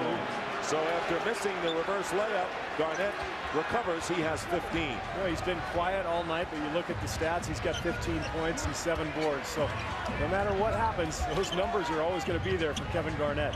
Who right now is defending Camby. Camby making a move to the basket and foul. He beat Garnett to the basket in emphatic fashion and can convert a 3-point play as Garnett chalks up his second. Well, Garnett making the mistake of going after a pump fake from Marcus Camby. He's not a shooter. Garnett's got to stay down on the floor, but he doesn't, and Camby takes advantage, gets to the rim, throws it down. No help from the weak side on Minnesota. Marcus Camby, looking for his 6th point of the game, was the co-scoring leader in game 1 with Carmelo Anthony with 19 points at the Target Center. Minnesota won the first 2 games each by 14 points. They have led here only once, that by a bucket at 22-20. Denver's biggest lead was 7. Cassell trapped with Garnett. Hassel left open. Leonard went over to Sprewell, leaving Trenton Hassel wide open for the jumper. Good ball movement by Minnesota, and they've got to have more contributions from their perimeter players like Hassel. We saw Fred Hoiberg come in the second quarter, knock down a couple shots. They need more of that as this game goes on. Under 10 minutes to go in the third quarter. The Nuggets lead the T-Wolves 43-40. There's the double team on Cassell. Irvin Johnson is open underneath, and they're going to call the foul, and they'll charge it to Deshaun Leonard. So the longest drought from the start of a game in his career, 27 minutes for Carmelo Anthony, who was 0 for 10 from the field, has not scored, and had a 3-pointer at the buzzer at halftime waved off because it came after the clock expired. Well, he's too good not to either get a layup or get to the foul line. He's the kind of guy who can score about 5 different ways, whether it's knocking down a 3 or getting an offensive rebound, getting to the foul line. He's got to concentrate now on running the floor, playing defense, just hustling, because eventually something will go his way. 1 out of 2 for Irvin Johnson. Nuggets with the ball, up by 2. Looking to tie the series and send it back to Minneapolis and make it a best of 3. Anthony with a turnaround. Still the drought, 0 for 11 now. And at some point, let's give some credit to Trenton Hassel. He's been in his face all night. Garnett, defended by Nene. Double team with Miller. Garnett looking to get rid of it. 7 on the shot clock. Here's good ball movement again. And this time, Trenton Hassel hit again. Trenton Hassel with 2 buckets here in the third quarter. And the ball knocked out of bounds. Still Denver's ball as we're tied at 43 as we check in with D-Line. Well, Dick, obviously Flip Saunders said, you know, rebounding and turnovers were our problem in the first half, but he really thought the final 4 minutes of that half, his team played the way they're capable, the way they want to play. He said it's the first time we've done that since we've arrived in Denver. Deshaun Leonard from outside, and Minnesota can take the lead. Well, and what they did during that span was they finally made a couple of outside shots, and Cassell drawing the foul there, that's going to be 3 free throws. So I agree. with Flip Saunders. This game is now being played more at Minnesota's pace. And if they can knock down shots, that's going to open up things on the inside for Kevin Garnett. And as you mentioned, 42% shooting.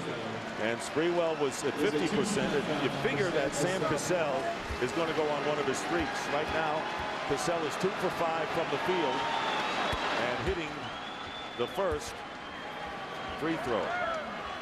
Well, since game 1, when Cassell had 40 points, you can see Denver has made a real effort to trap him every time he's come off a screen. And they've been very aggressive with him, really holding him down. And that's been so key for Denver, and they're getting back into this series. Miller fouled Cassell, and he was on the line, so it was only 2 free throws. Nene going, what a move by Nene, and where has that been? Nene, in his second year from Brazil, known as Nene Hilario last year, decided to go with only one moniker. You dunk like that, you can go by one name. Yeah, or just Ed. And there's the layup by Hassel, who has 6 of his 8 points already here in the third quarter. Timberwolves leading by 2, 47-45, matching their biggest lead of the game, and the blocking foul on Hassel as Anthony going in. But what an explosion by Nene. This guy is so gifted. Watch the little move and then switch it over to the left hand. Dunk over everybody. Incredible move by Nene. Just Nene. They just call him Nene. Nene to you and to me. Here's Anthony. Nothing. And Cassell getting the rebound. Anthony now 0 for 12. T-Wolves lead by 2. Cassell into Garnett. And the foul called with 8:06 on the clock. And going to the line will be Kevin Garnett as Marcus Camby with his second personal foul. Minnesota looking to open up their largest lead, albeit a small one, right here. Well, they've had a few important plays here in the second half. Trenton Hassel knocking down 2 jump shots was big. Sam Cassell getting to the foul line, hitting a few free throws to get himself going, and now Garnett getting to the line himself. So again, this tempo is to their liking, and they're starting to settle down here. Garnett has not led the Timberwolves in scoring in any of the first 3 games. That's going to change tonight. Without question. 17 points, the closest to him. Sam Cassell with 9, and Minnesota on an 11-2 run. Up by 4. These are crucial minutes coming up right here for Denver.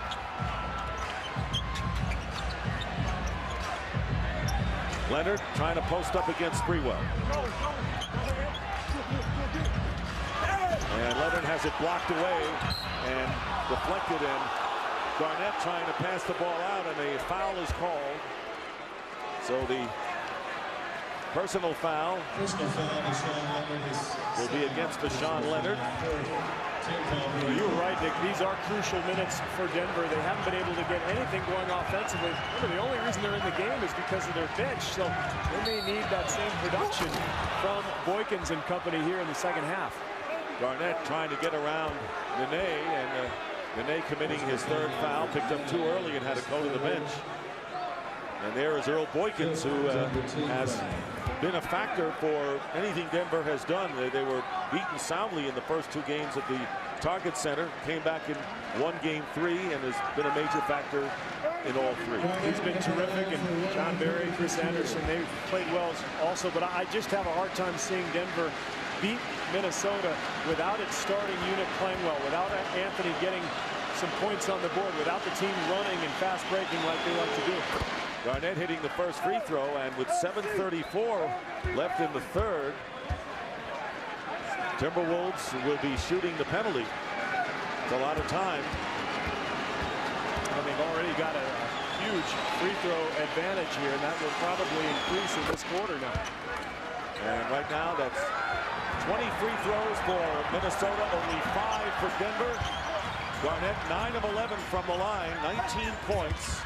51-45, the block by Irvin Johnson. Deshaun Leonard trying to challenge the center.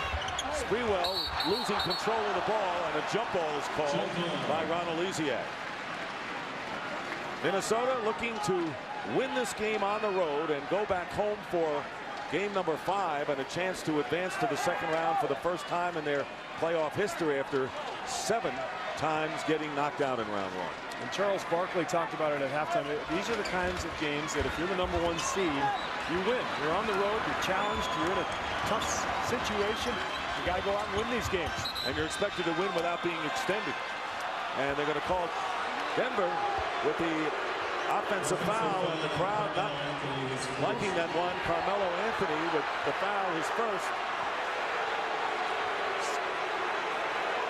Sam Cassell over talking to Jeff Bzdelik, and whatever it was that got Cassell mad with what Bzdelik said has been patched up. Well, Cassell was trying to take the ball out of bounds, and Bzdelik was kind of in his way, so Sam pushed him a little bit. Bzdelik said, I'm not going to take any of that. He pushed him right back. You know, all you have to do is smile like Sam can smile, and that erases everything. That's right.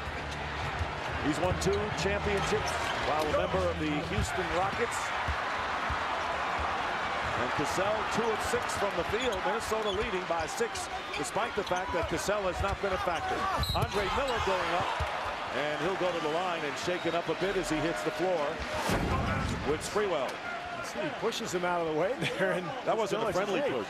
That's right. And then Cassell puts on the charm. He says, I was just kidding, coach. After the shove, he says, I'm only kidding. Shove him first and then apologize. Foul was on Sprewell, and Miller to the free throw line. As we mentioned, as Andre Miller to the line, Jeff Bzdelik unsure of what his future is. Now, team getting in the playoffs. He got a hefty bonus and another year on his contract, but Kiki Vandeweghe, who is the general manager, has given no indication as of yet that Jeff Bzdelik, there's Kiki, who's done a terrific job with his club, and Denver hoping to keep him against the clutches of some other clubs.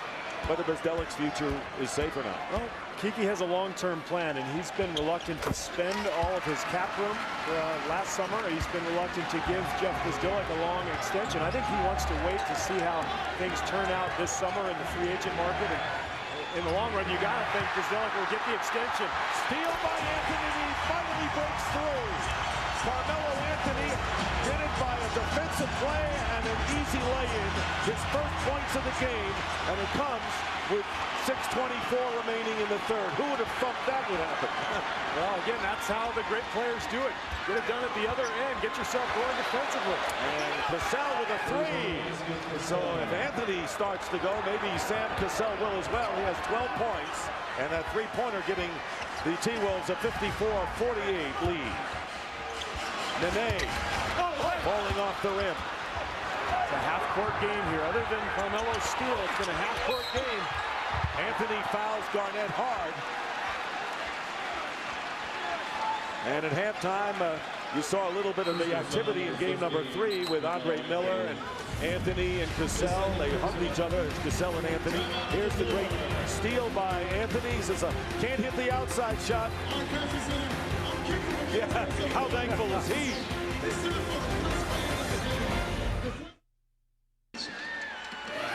The 2004 NBA playoffs on TNT. Brought to you by Jeep, the most respected, honored, and heroic 4x4s out there. Only in a Jeep. And by America's dairy farmer and milk processors. Well, remember the thundering dungeon.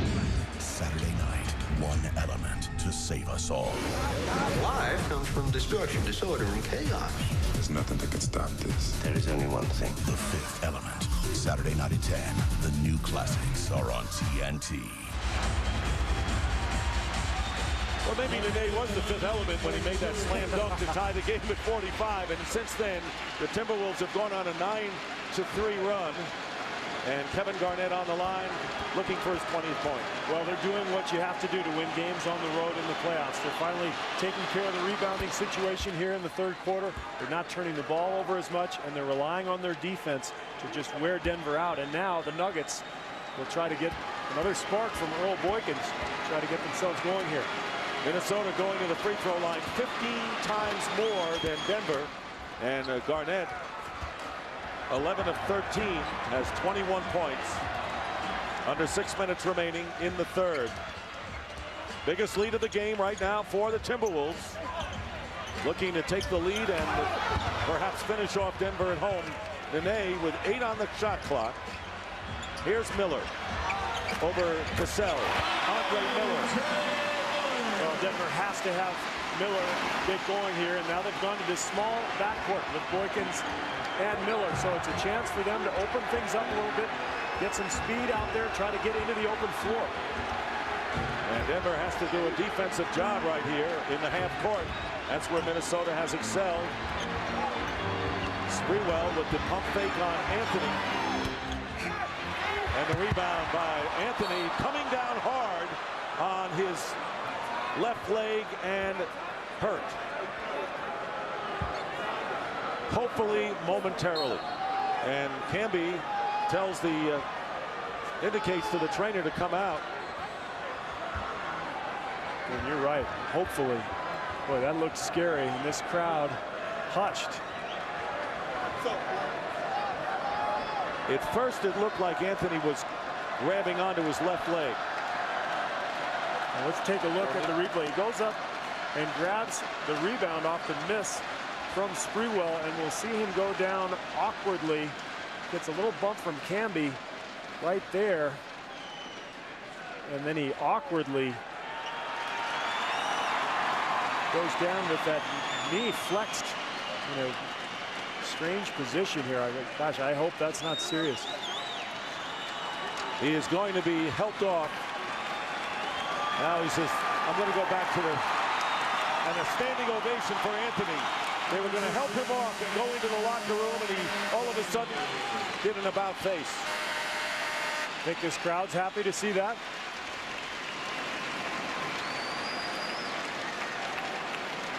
Carmelo Anthony, who averaged 21 points a game and led the Denver Nuggets into the playoffs for the first time in 9 years as the third pick in the draft, shaken up, has only 2 points tonight, 1 for 13, but they need number 15 out there, the rookie, if they have any hopes of getting back into it.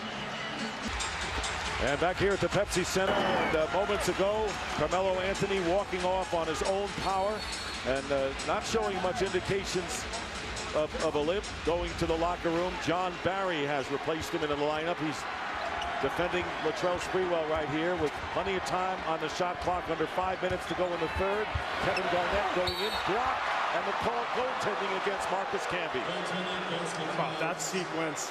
Garnett with his long arm hitting to the rim, and watch Camby come out of nowhere. And yeah, that ball is on a downward arc because Garnett's about 2 feet over the rim when he shoots it. Well, you were talking about how Denver's bench has kept him in the game, and they've got Barry and Boykins at guard and Miller, so they in essence have 3 guards in the game as Miller is short with it, and Nene with a no-look pass into Miller lays it in.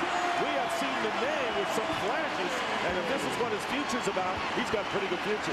He does have some potential, and when he figures out a game down on the low block, he's really going to be something. He's not quite sure what he's doing yet, but terrific pass there. And great experience for him to be in the playoffs in his second year in the NBA. Here's Sprewell with a runner, and Camby getting the rebound. Quick outlet to Boykins.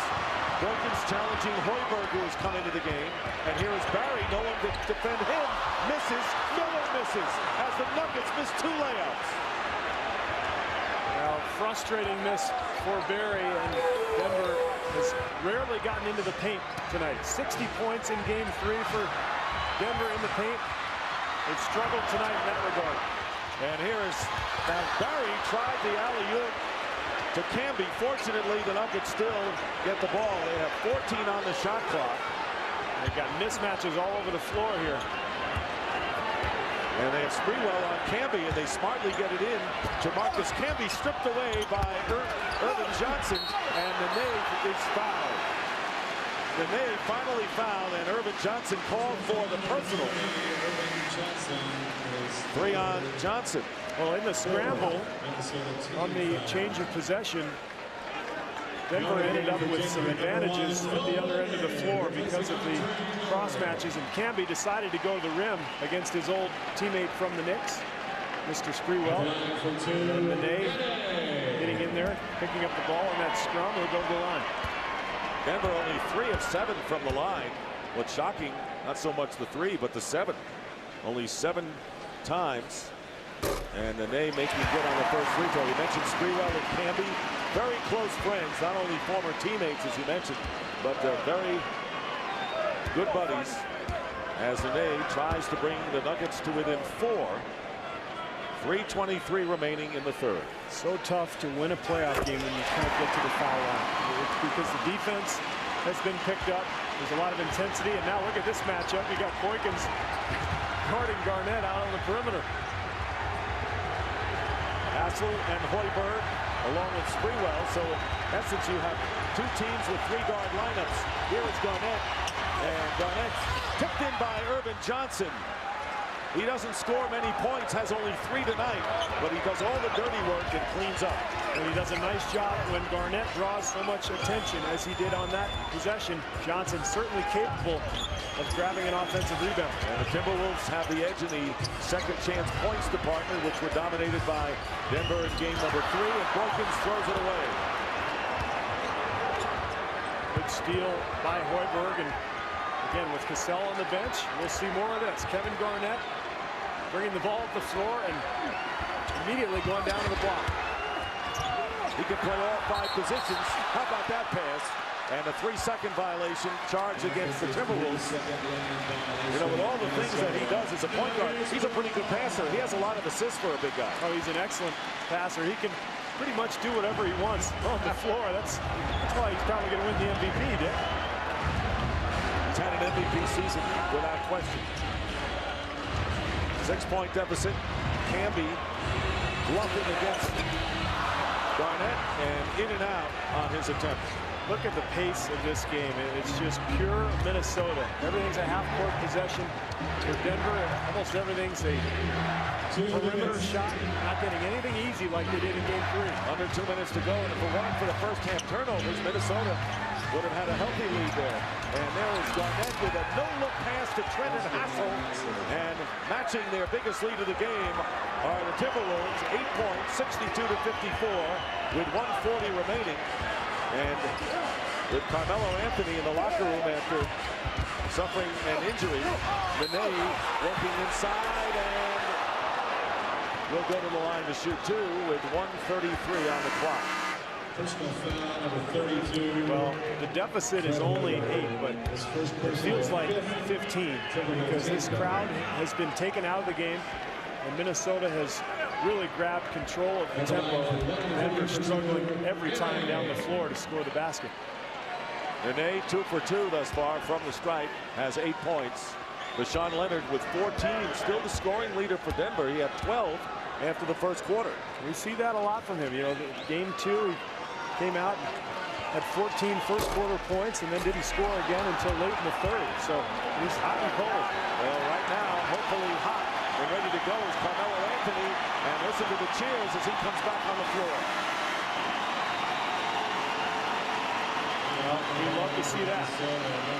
You obviously don't want anybody to be hurt, but especially a young kid with this kind of potential and such a bright future in the league. Nothing worse than a devastating knee injury. Looks like he's okay. Nene trying to make 1 out of 2. All right, Dee, what's the story with Carmelo? Well, Dick, I think they were erring on the side of caution. They just really wanted to make sure he was okay because he wanted to stay in the game. They put him through a few things back there in the hallway, and in fact, he is able to return and play. And there is Hassel trying to make that extra pass inside to Gary Trent in the game for the first time, and Hassel finally scores. So Hassel giving the Timberwolves some offense. He has scored 10 of his 12 points here in this third quarter. And it is now 64-55. The biggest lead of the game is now 9 points for Flip Saunders as the foul called against Fred Hoiberg.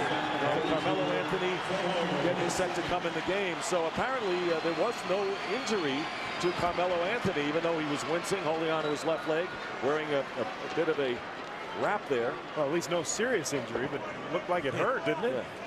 I don't think he would have gone to the locker room with no injury. They want to be careful about things, Dick. You know, check it out. Remember we talked about Minnesota just before the half. They couldn't hit any outside jump shots And Denver was really loading up on the inside.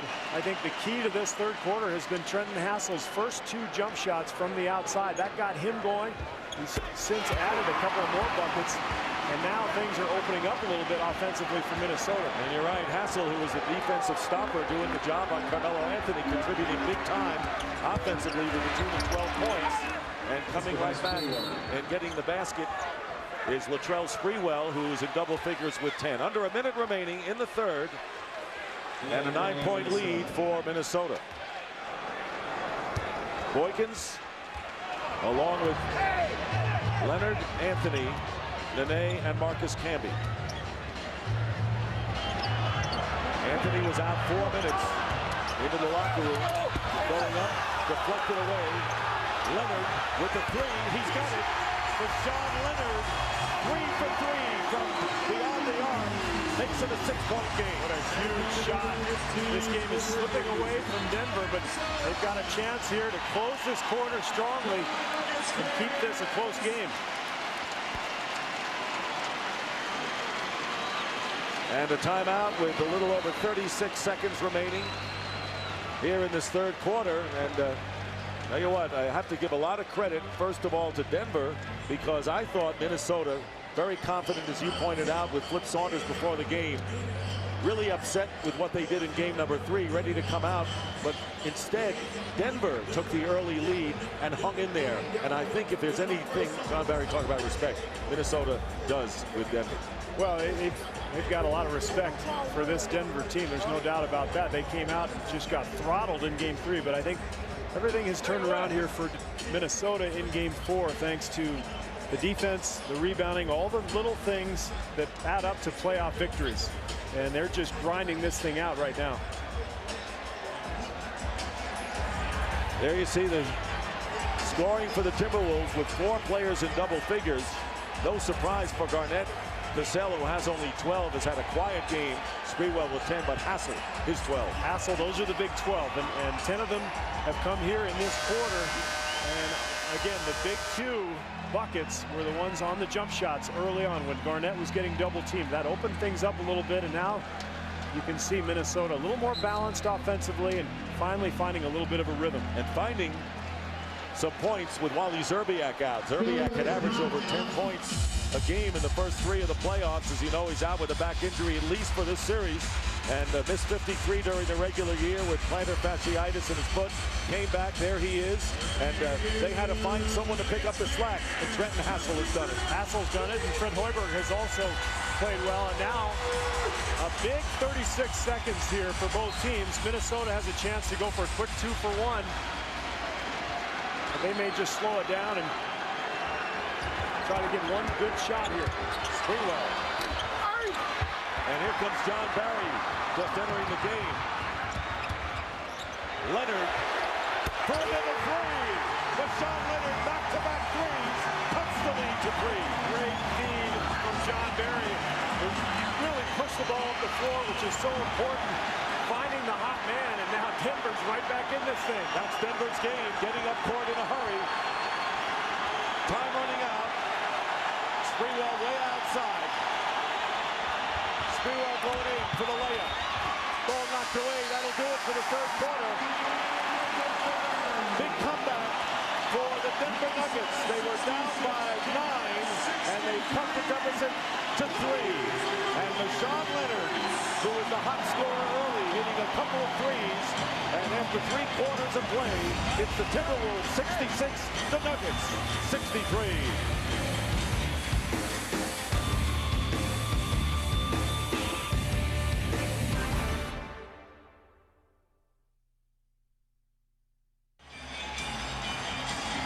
We go into the fourth quarter, and unless we go to overtime, the next 12 minutes will decide whether Minnesota takes the commanding 3-1 lead going home, or Denver makes it a 2 out of 3, and then puts more doubts into the heads of the Timberwolves trying to get out of the first round for the first time. Dick Stockton, along with Steve Kerr and D-Line, having fun, Steve? I'm having a lot of fun. The place is rocking.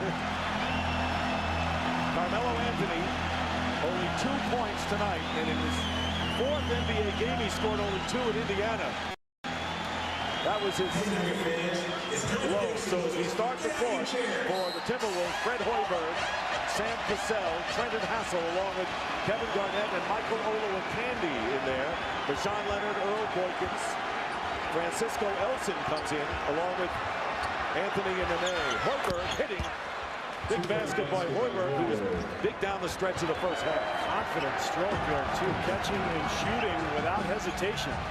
Doing the Steve Kerr number just in front of the three-point line, I might add. Not anymore, Dick. You got nothing left. Well, you emptied your tank pretty impressively. Carmelo Anthony off the glass, and Cassell with the rebound. Anthony now 1 for 14, and the Nuggets trailing the Timberwolves by 5. Cassell has not had an explosion in this game. Remember, he scored 40 points in game 1, and he is fouled by Boykins. We'll see if Boykins and Leonard switch, and they do. Leonard will guard Cassell, but in transition, there are times when they get switched up, and Cassell immediately goes to the post every time with Boykins on it.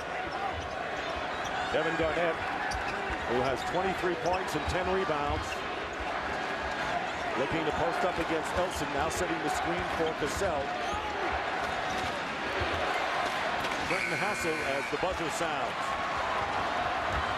Denver trailing by 5 early in the fourth. Hoiberg defending Leonard. A good recovery by Minnesota. Leonard looked like he was going to get an open three. Hassel strips the ball away on the attempted shot by Carmelo Anthony. And here is Hoiberg again from the corner. Three-pointer for Fred Hoiberg. He has scored 9 points off the bench. So Hoiberg off the bench, filling in for Zerbiak, and Hassel giving Minnesota some added points. Is it Wally Zerbiak or Wally Pip? He might be on the bench for a while if Fred Hoiberg shoots like this. And Hassel doing it at both ends. Ball knocked away, and Hoiberg has it, and the timeout was called before the tie-up. So Hoiberg calls the 22nd timeout before he had a chance to be tied up. How about Fred Hoiberg just taking over here? Former Chicago Bull, Indiana Pacer in his first year at Minnesota. Well, knocks the ball away from Leonard, and then just the extra hustle, getting on the floor, and then having the presence of mind to call the timeout. Huge run here, engineered by this man, Fred Hoiberg, shooting the ball as confidently as I've ever seen him. Here's Trenton Hassel, who has 5 steals tonight. This is the last one. Well, he's done a great job this entire series, and you can see he just reaches in and strips the ball from a frustrated Carmelo Anthony, but it's been this guy, Fred Hoiberg, who has been the spark here in the last couple of minutes. And Flip Saunders said, I expect Hoiberg to contribute off the bench, and Carmelo Anthony still struggling. 1 for 14 from the field. And Hoiberg's nickname from Kevin Garnett, Freddie P, as in Paxson. He said, you're my John Paxson. Here's Hoiberg, has the hot hand. Elson snares away the rebound. 8-point lead for Minnesota. We'll see if the Nuggets can make it close again. They have several times. And this is the crucial fourth quarter. Ball knocked away, 11 seconds for the Nuggets to try a shot. Marcus Camby coming back into the game. Camby scored 6 points while he was in there, and Elson will take a seat. Now, you're right, this is a crucial time here, these next few minutes for Denver. The only way they stayed in it late third was through a couple of quick threes from Deshaun Leonard. Leonard will go out here, so it's going to be up to Miller, Boykins, and Carmelo to try to generate some offense. Boykins going right around Hoiberg, and it's rejected out of bounds by Garnett. Maybe the easiest block he's ever had. Well, he's got about a 6-foot height advantage over poor little Earl.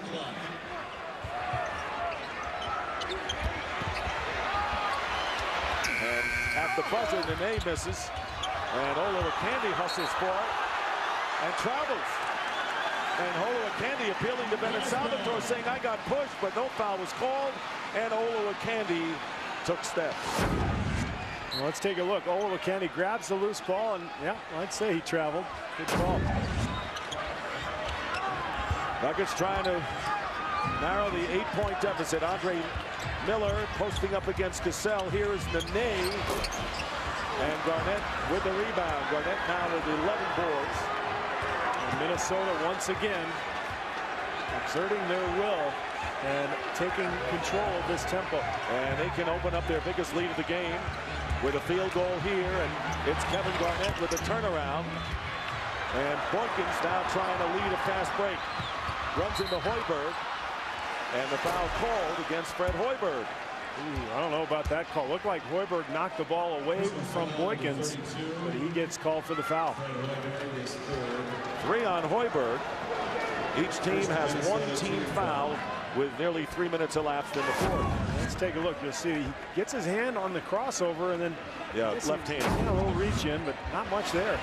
Anthony, three-point attempt misses, batted out by Nene. New clock. Miller goes in and gets the basket and a foul. Andre Miller has had no fear tonight, driving against the big people. Well, that's what he does best.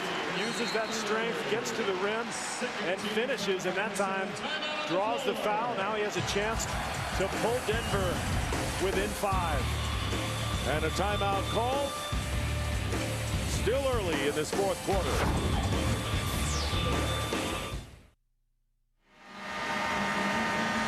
We have had 3 routes in this series so far, and this one has been the hardest fought of all, with Minnesota leading 71-65. Andre Miller going to the line could cut the lead if he makes the free throw. But as you see, with under 9 minutes to go, plenty of time. What do you think this game would come down to, Steve? I think it's just all about Minnesota, and they're continuing to grind it out. If they can just defend and rebound and hit the occasional shot, they're going to be fine. But if they turn the ball over and they allow this crowd back in it, and Denver's able to get a couple of big three-pointers in transition, Denver could sneak away with a victory. And the longer that Denver makes things tough for Minnesota, the more that little black cloud continues to hang over them about getting out of that first round. Remember, it's 1 against 8. That's exactly right. And I really feel that this is part of the process for Minnesota, and it's a process they have not gone through before. But if they can pull out a close victory here tonight, it will do wonders for their confidence as they go forward in the playoffs and into Game 5 in Minnesota. They play the winner of Sacramento, Dallas. Kings can wrap it up on Thursday night. Garnett going in and fouling, and getting fouled, I should say. And that personal is on Marcus Camby. 8:36 to go.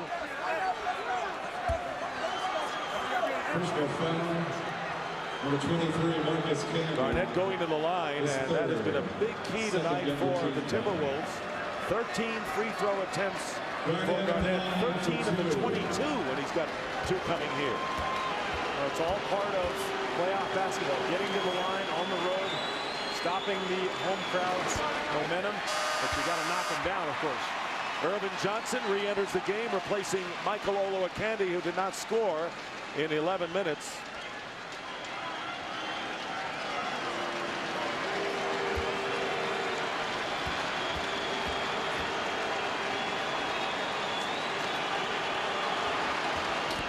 He missed them both.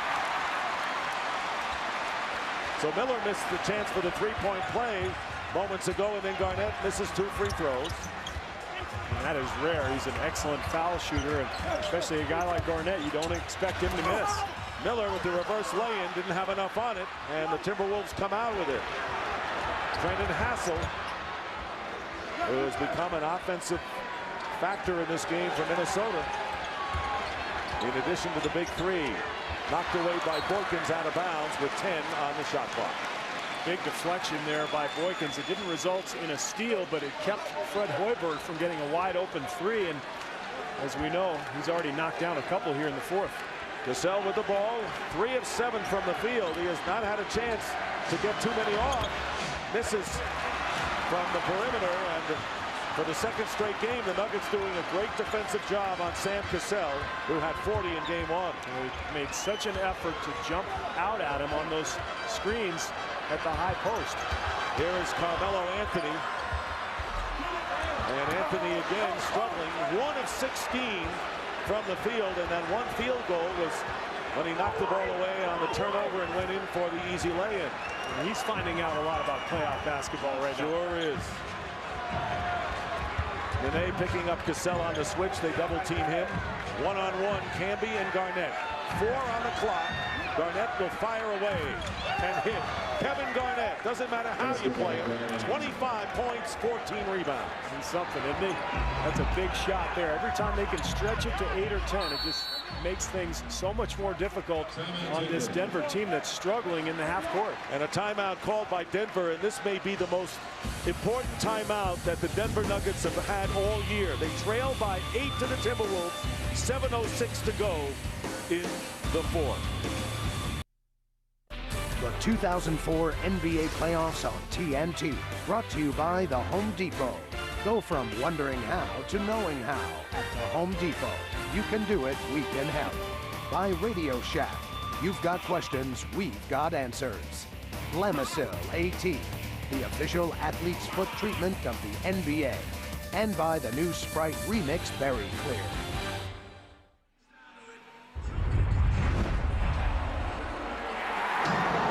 Seconds from Game 7 or from championship number 6. Jordan, open, Chicago with the lead. Timeout, Utah. And that was another spectacular finish presented by Armor All Wipes. And if you really look closely, you could see a guy named Steve Kerr ready for the offensive rebound that never came. You know what? Michael had to be selfish and make the shot. That was my moment of glory. That was going to be my first offensive rebound in my career. You could have been a contender. I asked you if that was the case. He said, Marty Aronoff, our statistician, knows. He said, Marty doesn't know that. He doesn't know that you were underneath. We have to take your word for it. I had position. I was right there. Following the timeout, Andre Miller, Boykins, Hassel defending Boykins, and Camby setting the screen. Garnett for a moment on Earl, the 5'5 Dynamo. Nene putting it up, and Camby with the offensive rebound passes to Miller, who lays it in.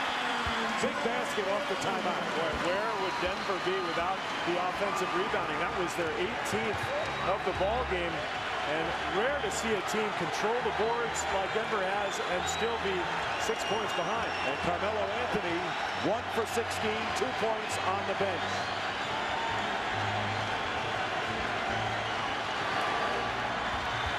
Sprewell with a long arcing shot. And the buzzer sounded, I believe, and now Bennett Salvatore indicates that the shot was gotten off in time and it was last touched by Nene, so Minnesota has possession. And it did nick the rim just barely.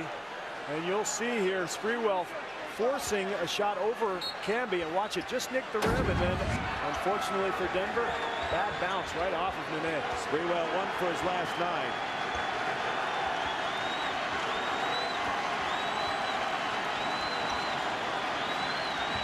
Garnett looking in to Hassel. Hassel has been a big offensive threat and remains so. Hassel has 14 points, 12 in the second half. Well, he's been so good offensively that Minnesota went to him with Boykins on him. It's been rare in this series that you've seen Hassel post up Boykins despite the size advantage, but he's feeling so good about himself offensively, they're going to go to him. 10 on the shot clock for Sean Leonard. He's had the hot hand and still does for Sean Leonard. 22 points tonight, and Leonard has hit 9 of 16 from the field. 6-point lead again. Where would they be without the offensive rebounding? Where would they be without Deshaun Leonard? Who had the big game, too, when he scored 24, although the Nuggets lost that one by 14. Here's Garnett feeding off to Irvin Johnson. Nene getting the rebound. Out to Andre Miller. Miller against a lot of blue shot. What a shot! Miller split the defense. There were 4 defenders back, and Andre Miller scores to bring Denver within 4. 1-on-4. Andre Miller says, I'm just going to create my own fast break. And Johnson is fouled by Leonard inside. 13 foul. What a Miller goes right through the entire defense, up and under Cassell. English off the glass. Beautiful layup. Another look. Johnson is that nice. 13 for Andre Miller, and Johnson will go to the line to shoot 2 free throws, and this is the first one badly. Irvin Johnson, 61% free throw shooter during the regular year. And 1 out of 2. 5-point Minnesota lead under 5 minutes remaining in the fourth. A tremendous battle here between two teams desperate. One has not had playoff success. The other hasn't been in the playoffs. And can Denver score in the half court? That's the question. Here's Camby with the lay-in. Basket counts. He'll have a chance for a third point.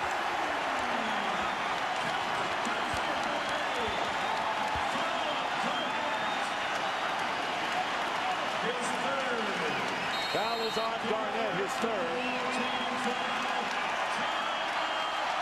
Timeout. Now, this crowd going crazy, and Minnesota finally getting a little offensive execution in the half court. Nice little screen and roll. Camby with the finish.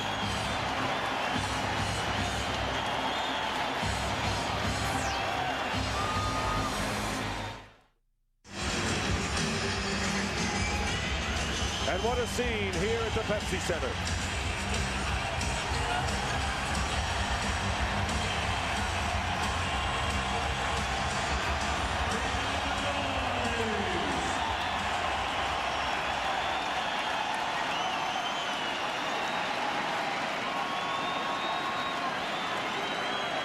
NBA playoff basketball right here on TNT.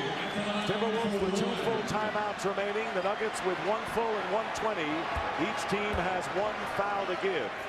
Marcus Camby cuts the lead to 2. Well, every possession is critical. And Minnesota has to go into their MVP.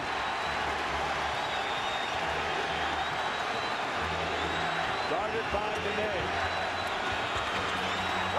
It drops through. It did not go over the top. It hung up there at the top of the backboard and dropped through. Garnett with 27. And it's a 4-point lead for Minnesota. How did he get that thing to go? Miller, not enough mustard on it. And Sprewell has it. And they're going to call a pushing foul against Denver. And it's on Camby, and that will be Marcus Camby's, Renee's 4th foul. Look at that bounce off the top of the backboard. And when you hear coaches say, well, a bounce here, a bounce there, it's the difference in the game. That might be the one. How about a hang there and a hang there? That's right.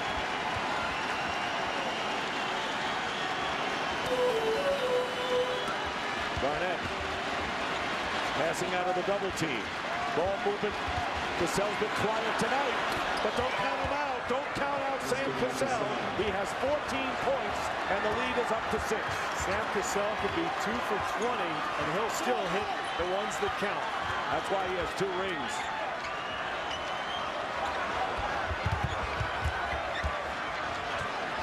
Deshaun Leonard with a 3, and crashing the boards Camby, but it comes down into the hands of Cassell. So this is a crucial couple of minutes. Minnesota, after the lead had been cut to 2, now have a chance to open it again to 8 as Cassell hits the floor hard. And what a smart play by Cassell, recognizing that he had a defender on his hip and simply throwing his body into that defender, drawing the foul. And I believe it was Nene. Yes. And that will be his 5th. Yes. Look at this shot. Great defense the entire possession by Denver. Good challenge by Andre Miller. Doesn't matter. Sam Cassell knocks it down, and Minnesota suddenly regaining control here. And Denver, 15 foul in the penalty. With 3:18 to go as Cassell misses the free throw. Nene with 5 personal fouls. He has scored 9 points tonight. And through it all, Carmelo Anthony remains on the bench. He has not had it tonight, Anthony. 1 for 16, 2 points, and may not be 100% after going into the locker room for 4 minutes. Cassell with 1 free throw, 7-point Minnesota lead. Coming down to the stretch, Boykins missing the 3-point attempt. Good block out by the T-Wolves. Well, Minnesota doing everything they have to do to win this game and to close it out. They're defending, they're knocking down shots, and they're rebounding. Under 3 minutes to go, and you can feel the crowd, the air going out of him, but this could be a backcourt violation, and it is. So another turnover, and Denver hangs in there down by 7 to the consternation of Flip Saunders. Dick, you mentioned Carmelo Anthony on the bench. It looks like Jeff Zdilik has finally said, all right, the young fella has struggled enough. Doesn't look like he's going to get it going. He'll stick with the guys who have been hot. And one of them, Earl Boykins, with the ball. Andre Miller, his backcourt mate, is another. Here is Nene, guarded by Cassell momentarily, passing out of the double team. Boykins misses a three. So the last 2 3-point attempts for Denver has really hurt their cause with under 2.5 to play. Minnesota has done such a nice job defensively all night, but those shots get tougher because the T-Wolves have been grinding throughout this game. Open shots get more difficult late in the game. Hoiberg, and way off the mark for him. And here is Andre Miller coming up. Here is Deshaun Leonard in ribbon, hitting the three. Deshaun Leonard 5 for 5. And it's a 4-point deficit. Denver just won't go away. Won't go away. He's right. Every time it looks like Minnesota's got it, Deshaun Leonard hits a big shot. Under 2 minutes remaining. Here in the fourth, Garnett wants the ball. Denver has to have a stop here. And the ball knocked away. And the foul call against Garnett is fourth. So he wanted the ball, couldn't control it, lost it, and then commits the foul. Take a look at the great help by Leonard, who's been huge offensively all night. That time helping out at the defensive end of the floor. And now the Nuggets with a chance to cut it to 2 or even 1. Time remaining 1:35. Deshaun Leonard to Boykins. Boykins passes up to 3. Leonard will not pass up to 3. He'll fire it and hit it. Unbelievable. 6 for 6, and it's a 1-point Minnesota lead. What a game. And what a pump fake by Deshaun Leonard, freeing himself up for that 3. Timeout Minnesota. And this crowd, if you never thought they could get louder, guess again.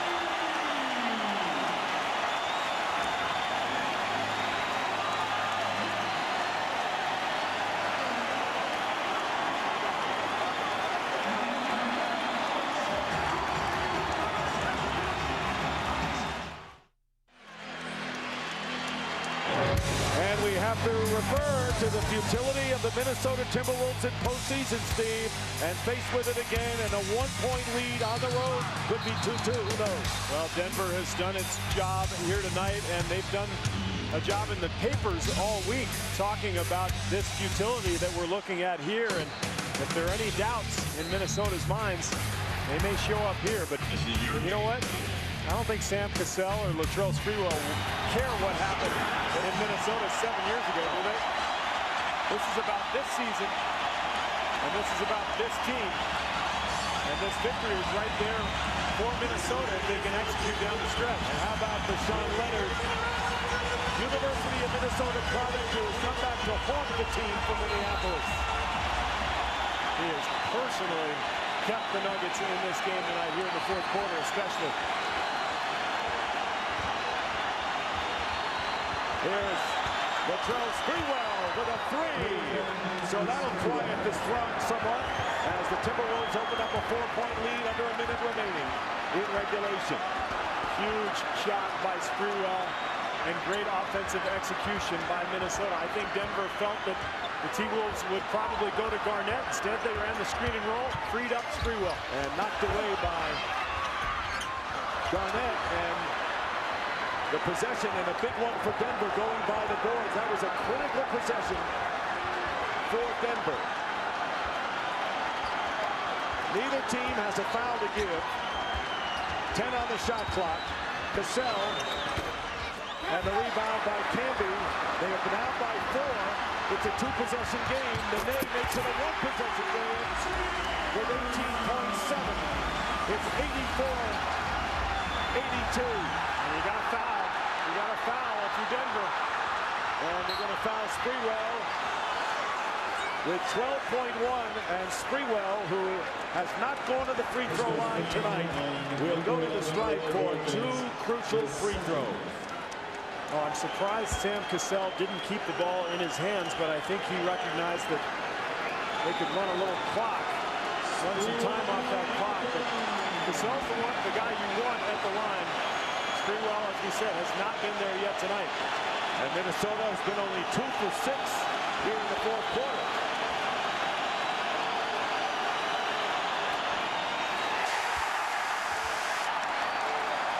Well, Denver will be within 1 possession. They've got a timeout and a 20. So even if Sprewell makes this one, they've got a chance to set something up, try to tie this game. And of course, with 12 seconds, I guess they have to try the 3, unless they get a quick 2, but the time is really running out for them. We'll see what Sprewell does here, and we'll see what Jeff Gazdolik draws up in the timeout.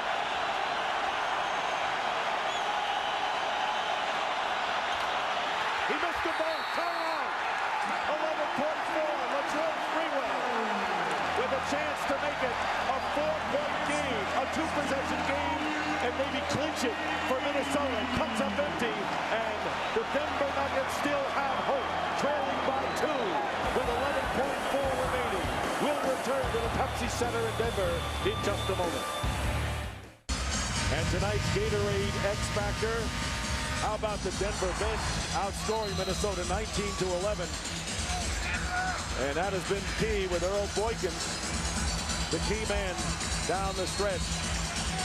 Earl Boykins with 10 points coming off the bench to spark Denver. Okay, Steve, well, they don't need the 3, obviously. A 3 could win the game. They're down by 2 is Denver with 11 seconds. The logic dictates that when you're at home, you go for the tie. But you know what? Denver is the underdog in this series. They've got all the momentum. With Sean Leonard at 6 for 6 from 3-point range. I wouldn't be surprised to see Jeff Gazdolik draw up a play for Leonard here and go for the 3. Denver still has a 20-second timeout. Minnesota a full timeout as Leonard inbounds to Andre Miller.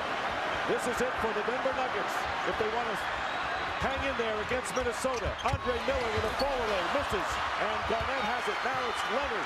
Time running out, and that'll do it. And the Timberwolves hold on and win it 84-82.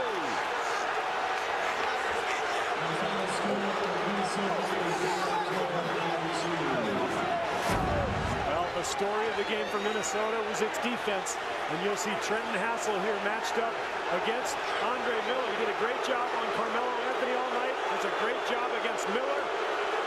But Sean Leonard tries the desperation rebound shot to no avail. Now we've got a little extracurricular activity here at half court.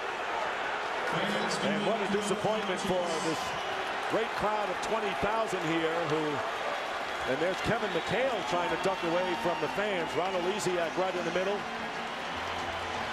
And the Minnesota Timberwolves hang on, sparked by their MVP, Kevin Garnett, 27-14 rebounds, and he is with D. Lynam. Thank you, Dick. Kevin, did you learn something about you guys, your team, in terms of the mental tenacity? Because Denver gave everything they had and kept coming at you. They kept throwing haymakers.